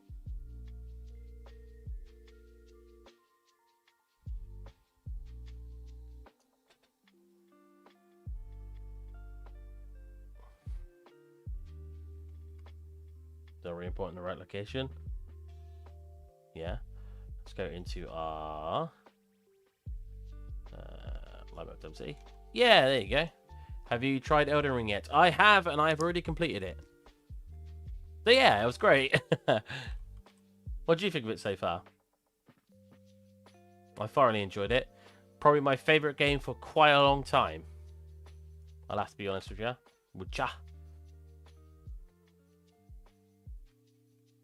Screen. These are very red. They're set to default, so it's not me doing anything causing them to go red. Cool. Wait. Are you not the same asset? Plunger arrow. Plunger arrow fat. No, they are not. I have two variations. Brilliant. Also, hello, Paco. I'm glad somebody's here chatting with me. I've been very alone. No one seems to be here on Saturdays. Maybe I need to change up my days. I'm about to start Netscape Plus. Sekiro was the only Souls-like game I've ever played, and this is a masterpiece. Sekiro was really good as well, though. Honestly, it probably goes Elden Ring, Sekiro. Maybe. It's really hard to say, because Sekiro is not multiplayer, and I had a lot of co-oping fun in the Dark Souls series. I think if you took away co-op from Dark Souls, then Sekiro definitely wins. If we're just talking about single player, though, I think Sekiro maybe beats the Dark Souls series for me. I've played a little bit of Bloodborne, but not enough to really rank it. And I've not played Demon Souls either. But yeah, Elden Ring is just French kiss. It is amazing. And I don't... If anyone who knows me knows I don't give compliments out like that ever. I don't rip into games because I appreciate them, but I also don't... I don't give out good recommendations to games willy-nilly either. So let's turn this to 1024 instead then. So we get orange, but we get green here, which is probably more what I'm looking for. And we get some red, but better than what we had.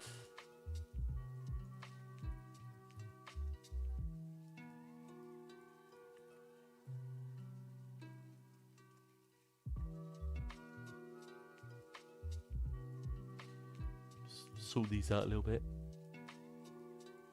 Me neither. And here, company said people don't play single player games anymore. Right? Right? I can't believe not only how many sales they've had. I mean, let's have a look. Elden Ring total sales.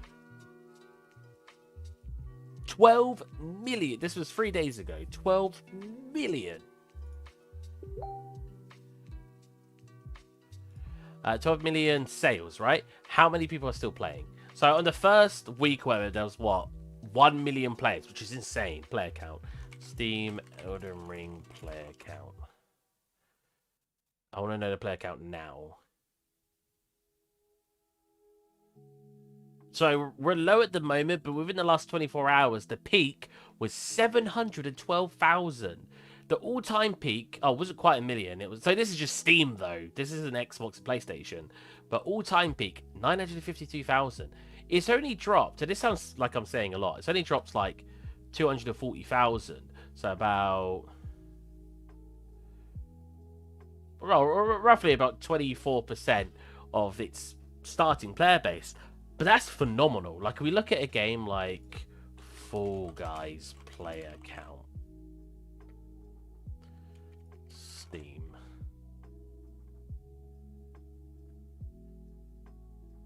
Fall Guys in the last... I know Fall Guys has obviously been out for a while, but its peak was only 172,000, right? Last 24 hours, 15,000. It's not even 10%. Now, if we go the last year, and we actually look at its peak, so when it was first released, it was at 172, right? But within 31st of August to, let's say a month later, because Elden Ring's only been out a month, it halved, 80,000. So if Elden Ring can be above half of its peak in a month, it's beat Silent Fall Guys, because obviously games drop really quick in popularity. But that's phenomenal. I'm so glad it's got so much attention, because I love the series. I love Dark Souls. I love Sekiro. Like, so seeing all these people randomly play this game, I've essentially played for years, because I played obviously Dark Souls stuff. Because that's all it is. I know people are like, it's nothing like Dark Souls. It's Dark Souls. It's literally Dark Souls with open world, and it's great. It's not a bad thing. But yeah, it's fantastic. I'm enjoying it so much. I've taken a bit of a break. I completed it within the first week of release. I took a bit of a break, and I've come back to it a little bit. I ran around. There was a lot of things. I thought I'd done a lot, and I had. But then I found loads of little bits to find as well, which was interesting. Because I did a certain ending and stuff. I still put the work in to find a specific ending I wanted.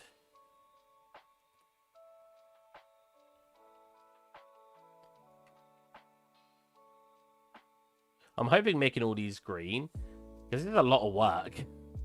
Is it going to super reduce how nice the lighting looks when it's baked?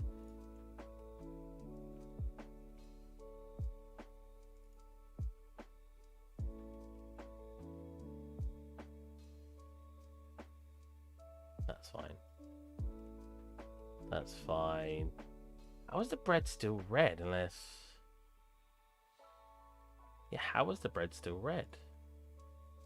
32. Wait. Oh, wait, that's the half the bread. Sorry, that's a different mesh.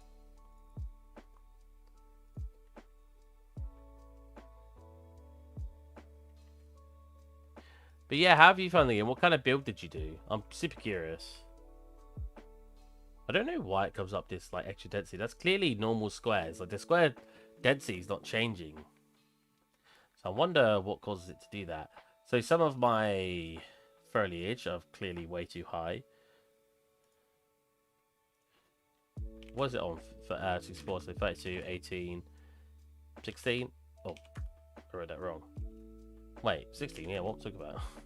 32, 16, 8, 16. All the ends of them are different resolution. Can I go between that? 12? Yes, do 12. All the apples.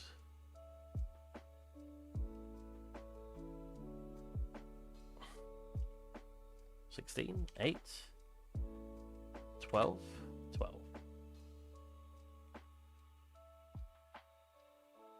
Okay. We're looking a bit better.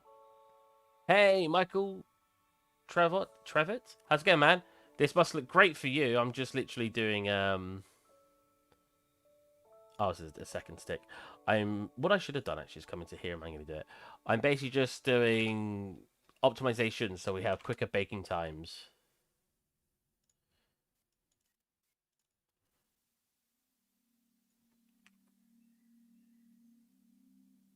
So I'm basically coming into the meshes and I'm reducing their light map resolutions. So when I'm in here, okay,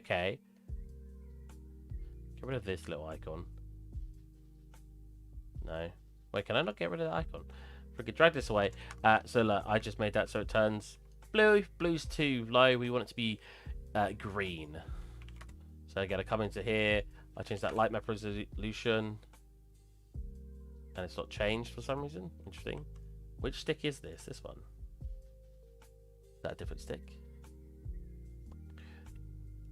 You can also come into the foliage itself and change the resolution. Oh, so that's that stick over there. Yeah. So 12 on that one. And on this stick. 12? 16? 16. We want it to be green. I believe so anyway. I've not really researched it, but I'm pretty sure that's correct. We've got some reds and stuff, but that's not too bad. Mostly green in here. The bow's a little bit complex. That's fine. We're coming to the bow. Turn it down to 32. 32. See if that looks a bit better. Does look a bit better. The wire's red, but that should be fine. There you go. After applying it, it looks pretty good. This is very high resolution. Oh yeah, I turned it up because it was baking really weird.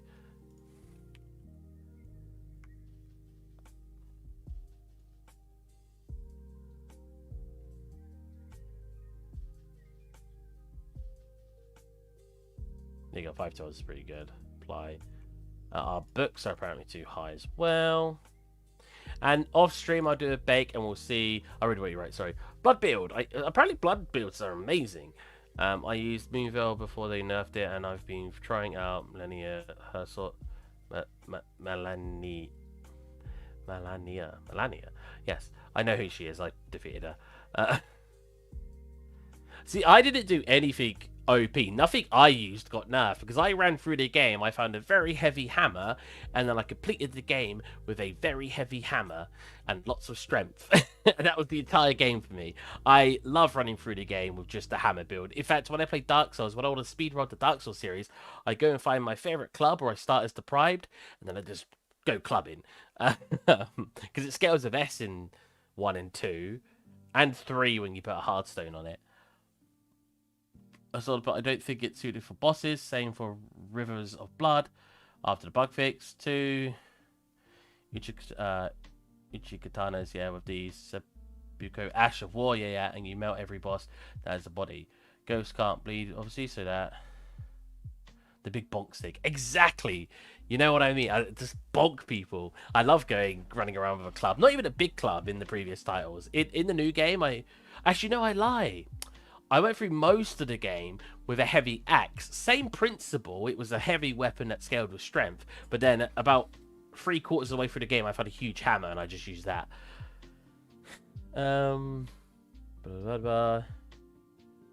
Nice loss kids have bleed loss. Okay. I like some of the changes they did recently, like making it, because I couldn't change up my weapon really, because I was having troubles finding 16. There you go. Finding. Yeah, it's fine. Whatchamacallem? Not Titanite shards. That's Dark Souls. Smithing stones. But they've made it so you could buy smithing stones off of some of the early vendors or merchants, and that's amazing. That makes it so much better. I kind of wish I waited 2 weeks or whatever when they did the update, because I struggled to find smithing. I literally had loads of smithing stones, but I didn't have any smithing stone ones, so I couldn't upgrade any of my weapon, because you need 6, 7, 8, 10, 12. You need 12 of them to get your weapon to +3 before you can start using other smithing stones. So I was kind of stuck. I had a hard time with my Mimic Summon on +10. I'll try and finish the next +4 summons on Wet Flare. Okay. The Mimic Summon is pretty OP. I only use him against bosses that are multiple, because multiple... Any person who's played the Dark Souls series will tell you that any... oh, these are the potatoes. That any of the... It's that one. Any of the bosses where you fight multiple bosses at once are unfair, because the reason they're unfair, and I'll explain. I want to click off these. There you go. British. So the reason multiple bosses is unfair is because when you're fighting a boss or whatever, they go to hit you, and then as it's about to land, you dodge, right? And then you start learning their moves. Now, separately, the bosses are fine to learn that, but when you put them together, when one of them is doing its attack, another one will do its attack right afterwards. So if you dodge that first one, you will almost always get hit by the second one. So if you don't have something to distract them with, it becomes a luck fight. Like, you got to be lucky that one of them doesn't use its move in between the attack of the other one using its move. Otherwise, you're probably going to get hit. Well, if you're doing a melee build anyway. Couldn't be able to find them. I just found the bells in dungeons, so I could buy them off of vendors on the roadside. Yeah, well, that was my problem. I couldn't figure out... Well, I didn't want to go farming. I hate grinding. And I've never the whole time I've played Dark Souls, or Sekiro, or now Elden Ring, I've never grinded. I always get my souls or runes from bosses. I had killed all the bosses, and I still wanted to level up my weapons. And I didn't want to go grind, so I started a new game plus to get souls. Maybe I should have played it on stream. I don't think you guys would like the way I play, though. I run past a lot of enemies. I don't enjoy fighting enemies that are stacked up and there's like 20 of them in one room and stuff. If there's too many enemies, I just sort of run past them. Like, and I know that would probably annoy a lot of people. Oh, Steve, you're ruining the experience. You're not experiencing the traps and stuff and dying to them. I'm like, well, I'm good. I think the biggest tip I can give to any new player is that you don't have to kill every enemy. You can run past them if you don't want to fight them.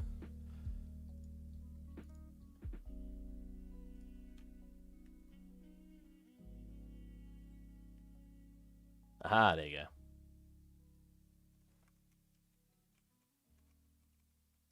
Cool. So we've got a couple of scrolls to reduce. Have you seen the scene, Michael? Have you been here before? Or are you just like experiencing it in the optimization view? Because that'd be a little tragic, and I should probably show you what it looks like. Got these. See, when it scales up, I'm pretty sure the engine's like, yeah, that's fine now, because obviously I have a... Oh my god. A bad habit of having to kill everything and collect everything in an area and then move on. I wouldn't say it's a bad habit, especially if you enjoy it. But me personally, I just don't... I don't see the appeal. Because I know it's just... Some enemies in the game are really annoying, or they just throw spells at you, or like... Yeah, and I also, when I play Souls games, I know certain areas you're kind of not supposed to explore until you're a bit stronger. So if I'm in those areas, I just run past everything, and I ignore them. And then when I'm like 50 levels higher, I come back and I one-shot everything. Again, people might say that's not how you should experience the area, but I don't want to get one shot by them. You know what I mean? But yeah, it comes down to preference. That's how I enjoy playing, but I don't think you guys would enjoy watching me play like that. I could be wrong, and you might say, no, that's fine. I play like that. But I obviously want to... Wow, this is really low.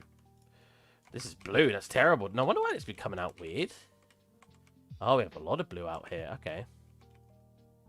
Here you go. I'll show you what the scene looks... Oh, I can't now. I'm changing all the lighting stuff, so you won't be able to see it in its full glory. You're going to get a lot of stat FPS. Oh, I can't. So how you play it since it's open and you could do... Yeah, you're right, you're right. I mean, even Dark Souls I used to... Which is, in a way, Dark Souls is an open game because it's linear, but you can pick which linear direction to start with and end with a lot of the time. So that's like a kind of a weird open-end thing. I kind of want to make this lighter. Now, I honestly think it's one of the best games to be released in... Probably since Breath of the Wild. Now, I've never played Breath of the Wild, Zelda Breath of the Wild, but I know it's apparently really good. I mean, the best open world game I played probably since then was Metal Gear Solid, maybe? Phantom Pain? Oh, you did happen to see the scene the other day. Okay, so you have seen what it's like. Yeah, Metal Gear Solid Phantom Pain, and... This is going to be a really wild one, and people probably won't expect me to say it, but Shadow of War and Shadow of Mordor. I think those games were one of the best open world experiences I have ever had in a video game. Elden Ring probably beats it, and so does Phantom Pain, but it's third on the list, and that's a high praise from me. Because you've got Metal Gear Solid, not that. You've got Grand Theft Auto, you've got lots of open world games. For some reason, I'm drawing a blank. But you've got lots of open world games. But yeah. Yeah, it's all messed up in here now. Oh, this looks terrible. When the lighting's baked, you guys will love it. For those of you who have seen it baked anyway, you know what it looks like. I'm hoping it still looks good, because obviously I'm making everything more optimized. Because honestly, it took me like over an hour to bake lighting the other day. And some of you might say... Oh, it takes me an hour. I have a very strong CPU. It shouldn't take over an hour. What's light complexity like? Non-existent, apparently. Yeah, I have a pretty strong PC. That's not me gloating. I've spent a lot of money on it. I've never got that when people are like, haha, I've got this. I'm like, okay. You're basically just telling me you've got more money. Which some people would obviously see as a pretty big flex. Being able to say, look, I've got all this money. But...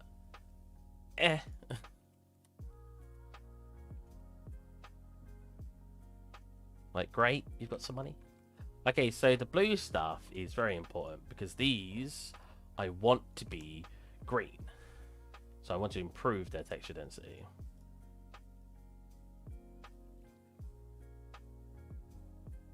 Cool. So we probably need to go 256 maybe? That's 16 timesing it. Yeah, we can apply to that. Boom. This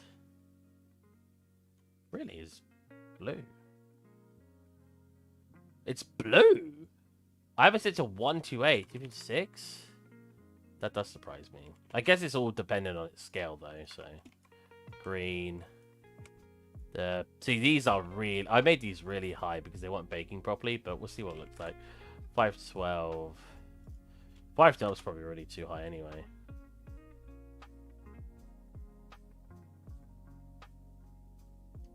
What have you been playing like, Michael? What's your build been? 128. Wow. 64? Okay.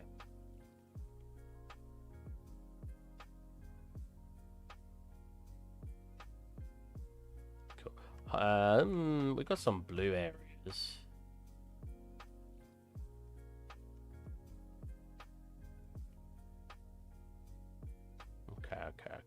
Is that set to say static? Yep. I mean, I could always go into here and say UE4, what color best for light map Density.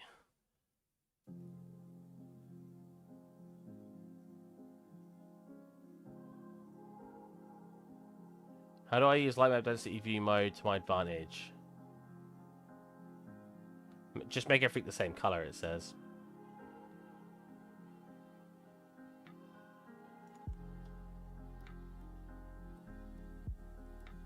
Okay, this person says get near to the green zone if you can, and that's what we're doing.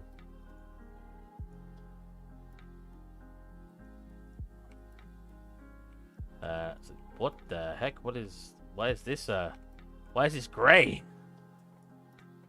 Interesting. What? It's only on 64? Hold on a minute. It's coming up red. Wait, I've probably got it changed down here. Yeah, okay. It's coming up red as only 64? That's nuts.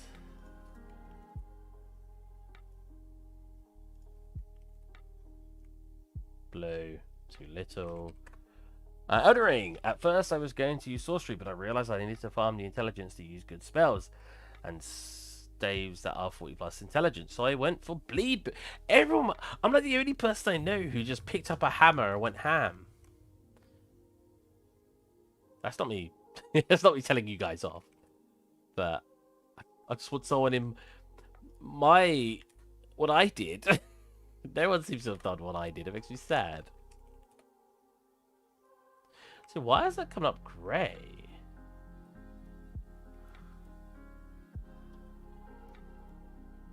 It's because it's movable? It's because it's movable. I didn't even realize it was movable. What's its UVs look like then? Oh, it doesn't even have any generated UVs. Oh, okay. That's bad. Let's export that.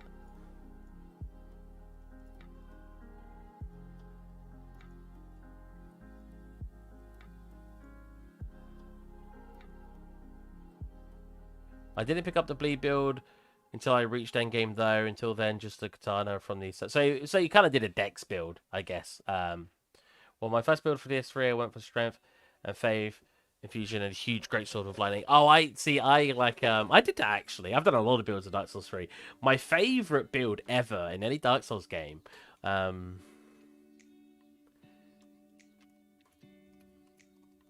essentially just found the equivalent of it. Is... Okay, I'd like to see an actual better visualization of it. Is the Ultra Great Swords. I think the Ultra Great Swords are a hilarious weapon. And, again, that's what they look like in here. I see, that's what it looks like. That's not actually it. What's that called? I thought it was called the Ultra Great Sword. Is it just called Great Sword? That's the one. There you go. And I would run around, not with one, with two. And then I'd power stance, and I'd just wreck everything. It was so fun. It was the dumbest looking build, and I thought it was hilarious. And it was so powerful. That's probably my favorite build ever. Other than that, like I said, when I want to speed run or something like that, I just usually grab a club, level up strength as much as I can, and just whack things. What am I doing? Window wall. Desktop. I have too many things on my desktop. Look at this. SM_. Byte window wall, sorry.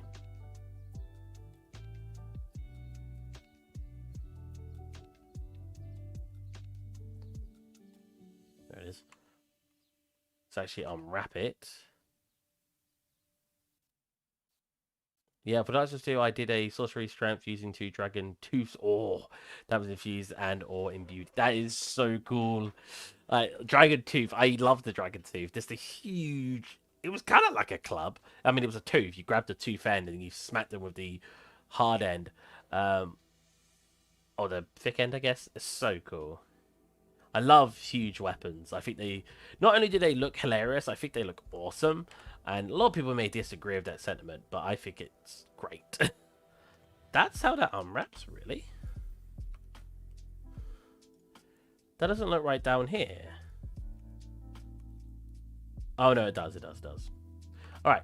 Now let's... And I did wonder why that wasn't begging correctly. I did have it breaking a while ago. It was called the boat window wall. Boat window wall. Cool, come back into here. So it doesn't let you re-import it. Or re-import a new file, maybe it does if you do that. Boat window wall. There you go. Perfect, it's green already. Nice. This. Wait, two. Two. Ooh. No. I've done a custom on this, haven't I? Yes. Turn that off. I don't know why. Because I've stretched it, of course.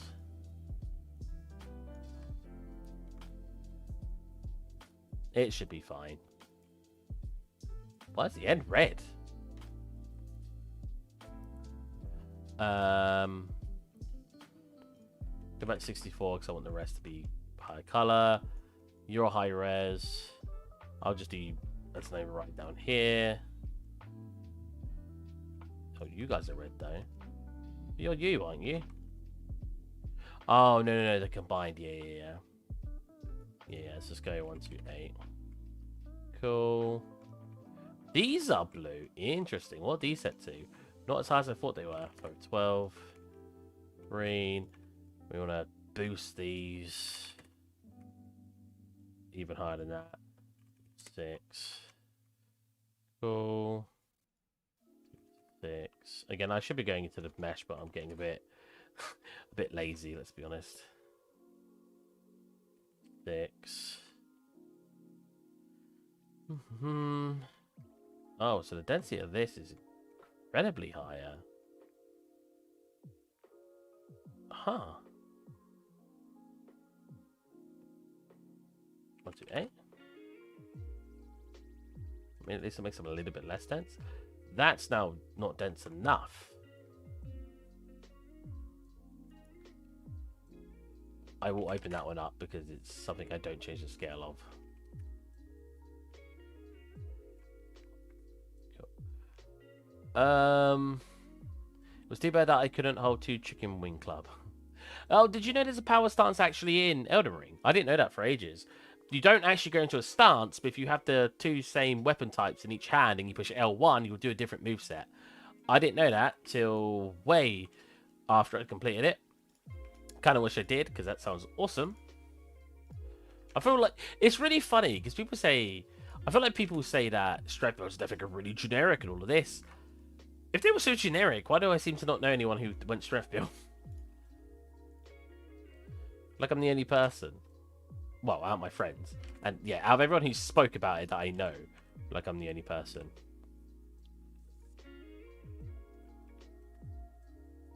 So I do not feel like strength builds are generic. I feel like nobody seems to do them.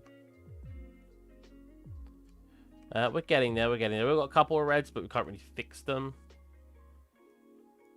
Coming to here. They're red? I must have had a custom one on them. Yep. Oh. I swear it doesn't work. There you go. 1, 2, 8.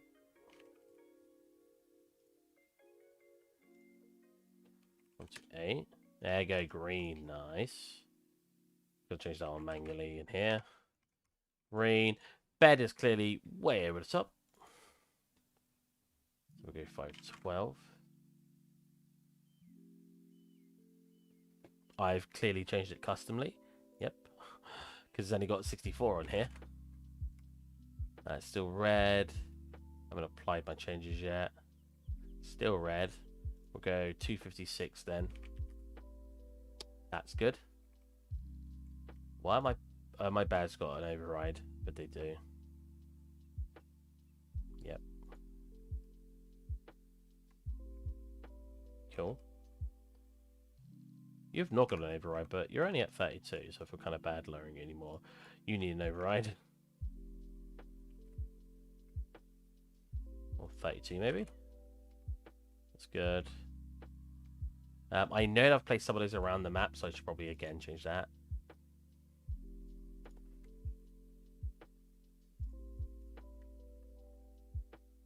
See, look how long optimization takes, guys.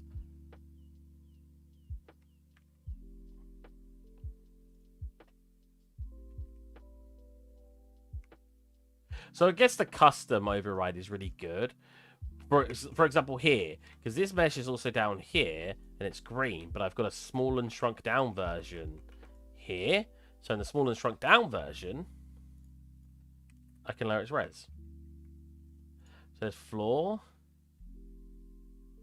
Now this is not a BSP. I forgot I replaced all of them. So I can actually manually change it. There used to be BSPs. Let's try 128. Still blue. 256. Green. You. Oh, you're literally just a plane. Okay, I'll change you customly then. 6. A bit orange, but that's fine. Hat, a little bit red. I'll just manually change that in here. It's a green. You. I will change customly. I feel like I keep using the word custom to mean different things every time I say it. I think you've got a custom, haven't you? Yeah. As you can see, I just said it again.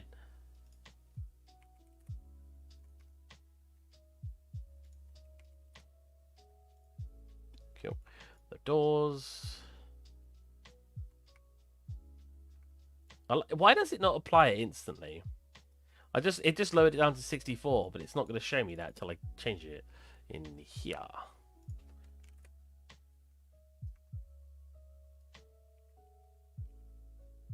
$64? 28? 4? If this looks terrible after baking, I'm going to be so upset.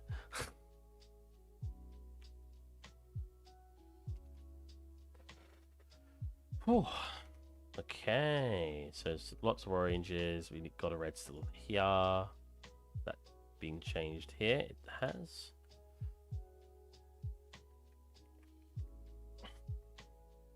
Cool. You have not been changed, so I need to change you in here. Because the lanterns never change in scale, so I don't mind permanently changing them. Boom. If I click off, you'll see it change. Boom. That's fine. Okay, and then we'll just need these. These do change the scale a little bit, but if we can get them on average being a nice color, be great. Cool, because like that, you'll see some downstairs and stuff, some down here. This floor sucks. This needs to definitely be bumped. I'll do this one here because it's literally placed once. So we'll go 1, 2, 8. Green, nice. Lots of stuff on here I should be changing. They're all shrunk down though. I think I won't bother. The pickaxes, these don't change in scale, so I'll change these to fit what I'm doing. Cool. These are surprisingly got blue bits on it, so I will actually increase the light map. Hold on a minute. Oh. I accidentally somehow made it 4. There you go. Cool. Boots are really high poly. High poly? Higher light map density. So we'll change those to 32. Cool. Some of the boots are different scales, so that one will be orange, green here, those will be orange in here. Stairs can be turned up a tad. 128 by 128. And these edgings need to be turned up. I'm going to use in here. 256. Wow. 512. There you go. And these probably also 512. No. 128. Nice. Cool, we are... Okay, so why are these? Oh, because they're movable. Otherwise, they'd be low, but they're movable anyway, so it doesn't matter. These are very low, apparently. So we'll change... Because we got these on... We don't have these on 2 sides, so I'll just... manually change it. That should be fine. Yep. Okay, why is this grey? Are you set to movable? Why are you set to movable? What the heck?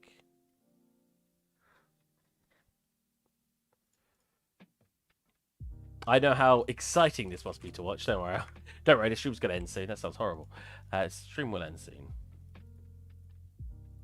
Obviously, coming to the end stage of all of this, and because I don't have enough time to mostly do this off stream, I end up having to do this on stream. And I know it's not the most fun thing to watch in the world, but it just has to be that way.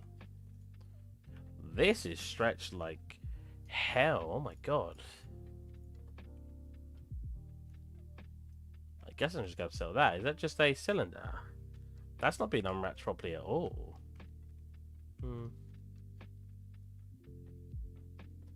That is a mesh. Now that changes depending on a lot of locations. So we'll have to do that one manually. So we'll go like, probably, it's a very small asset, probably 8. No, I don't want it to be blue, I want it to be green. 16. I don't know why I did make it so that it comes up purple. I know it's just straight you selected it, but I can't see the color it is. You know what I mean? 1, 2, 8. Red at the tip, but that's fine. Hey, moderator, how's it going? We're optimizing because my light map, my baking is taking forever recently. So we're trying to get almost everything to be green in light map density. So when it goes to bake, well, it shouldn't be taking too long. Yeah, the cannon is low res. That's interesting. Or low light map resolution. There you go. Okay, looks like we've got everything to mostly green and orange, which is what we're looking for.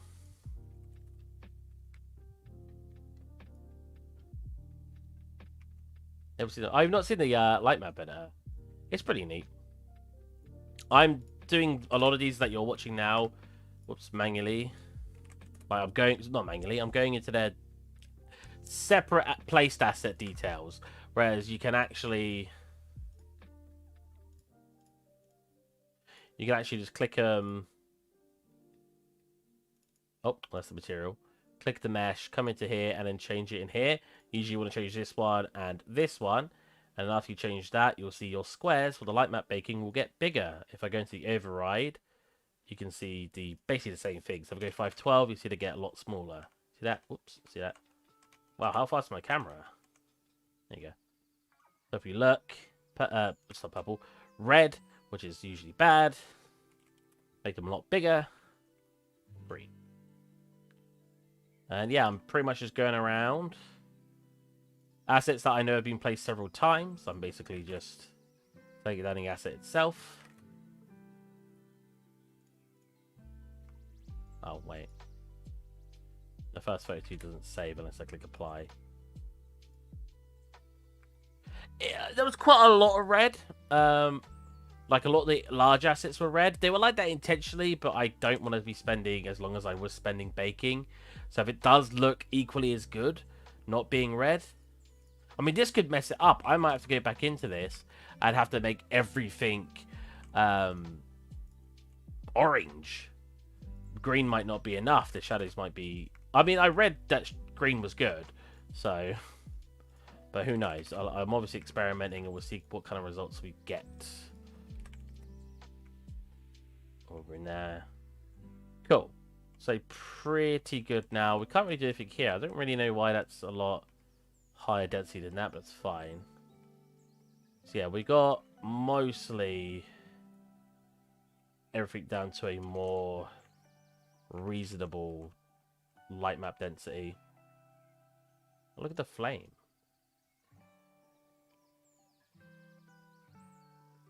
Does that not even have UVs? I mean, it doesn't need them because it's baked. Oh, it does. What the heck are these parts? It does. Is it because it's emitting light? It doesn't... Oh, I bet it because I've got it probably on no cast shadows. Yeah, yeah. No, that still doesn't matter. Huh, whatever. This is set to immovable for some reason. Static. Oh, you know what? That needs to be replaced by a normal lantern. We don't want these fake lanterns in the scene, really. Let's go back into light mode. So because I've been sorting out all the light maps, you can see all the lighting is all naff now. It's tiny. Wait, what's tiny? Not the lantern. That's intentionally supposed to be this size.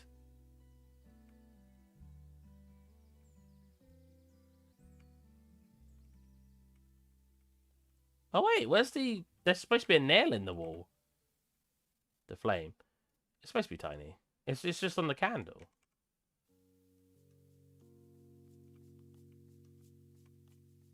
How big are your candle flames? Oh, you mean that... Right. Yeah. Well, no, because I just turned it up manually. Look, I just made it 512. I made it huge. I made it huge text density. So I want to see what it did, but it still sticks at blue. So I don't really. It doesn't see. Like, it doesn't even have this on it. I wonder if it's because it's emitting light. I don't know. That's weird. We need a hook in the wall. I think I had one out here, didn't I? No. Not part one asset is.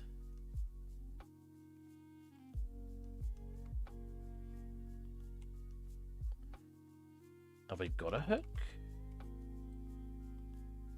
We do. Bit too big of a hook, but it's fine.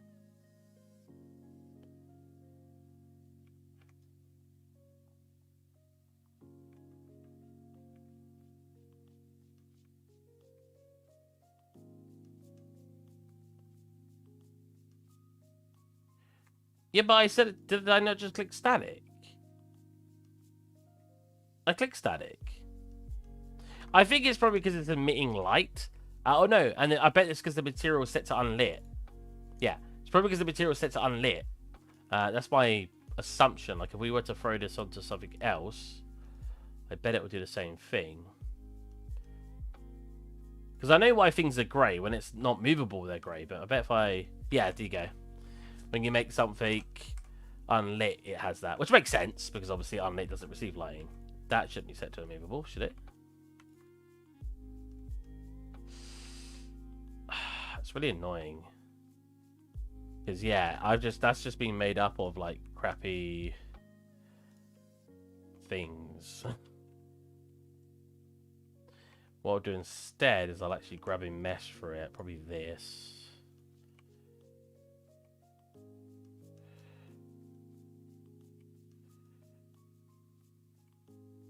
Scale that down. Oh, it's a bit big. Like I can do that.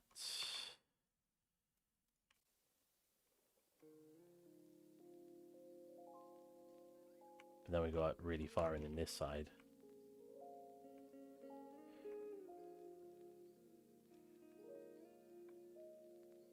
Anyways, how's it going, man? I don't usually see you on the streams. You're usually working or doing coursework. There you go. Now I bet stage density is going to be wacky because I've squished it. Yeah, it's like double in one direction. So let's make it 64. That's fine. Again, lantern. I don't want... This is like a place one, isn't it? I don't want any more... I want to place all my lanterns, you know what I mean? I don't want any lanterns to be...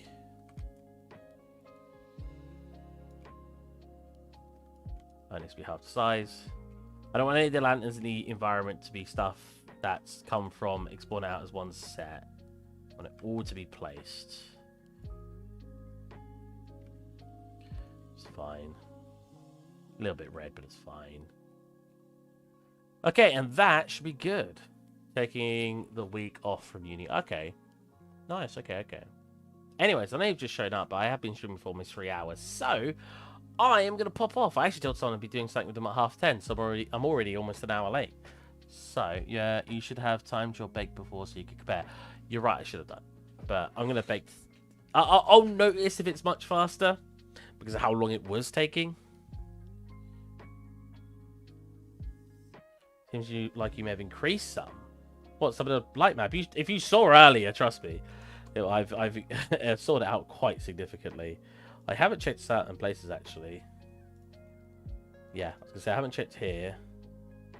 The pillow changes a lot in size, actually, so we'll do this one manually. So that'll be probably 32. That is also, once again, a not manually placed one. Those are things that were blue. Yeah. The things that were blue, though, are... well, that's a big lantern. Things that were blue... Going from blue to green isn't that huge. But going from, like... Look how... I mean, I can't really... Actually, what is happening here? Why is that insane? Whatever. Going from red to green is pretty significant. I don't get this, because these squares clearly stay the same size. Why does it get blue? That's fine. That's still blue. Oh, yeah, I know why. That has a little bit of blue. We'll turn it up a tiny bit. Yeah, because I'm going in powers of 2, right? So if something was 1K, I'm dropping to 512. That's a lot more significant than when I'm dropping a blue thing that's like 64 to 128. Like 256, so I would have probably brought up from 128. Okay, these were all blue as well, so I'm hoping to see... Oh, I didn't change these as well. I'm hoping to see some improved lighting in some areas as well. So, I'm going to call it a day. What did we actually do today, art-wise? Because we've done a lot of light map optimization.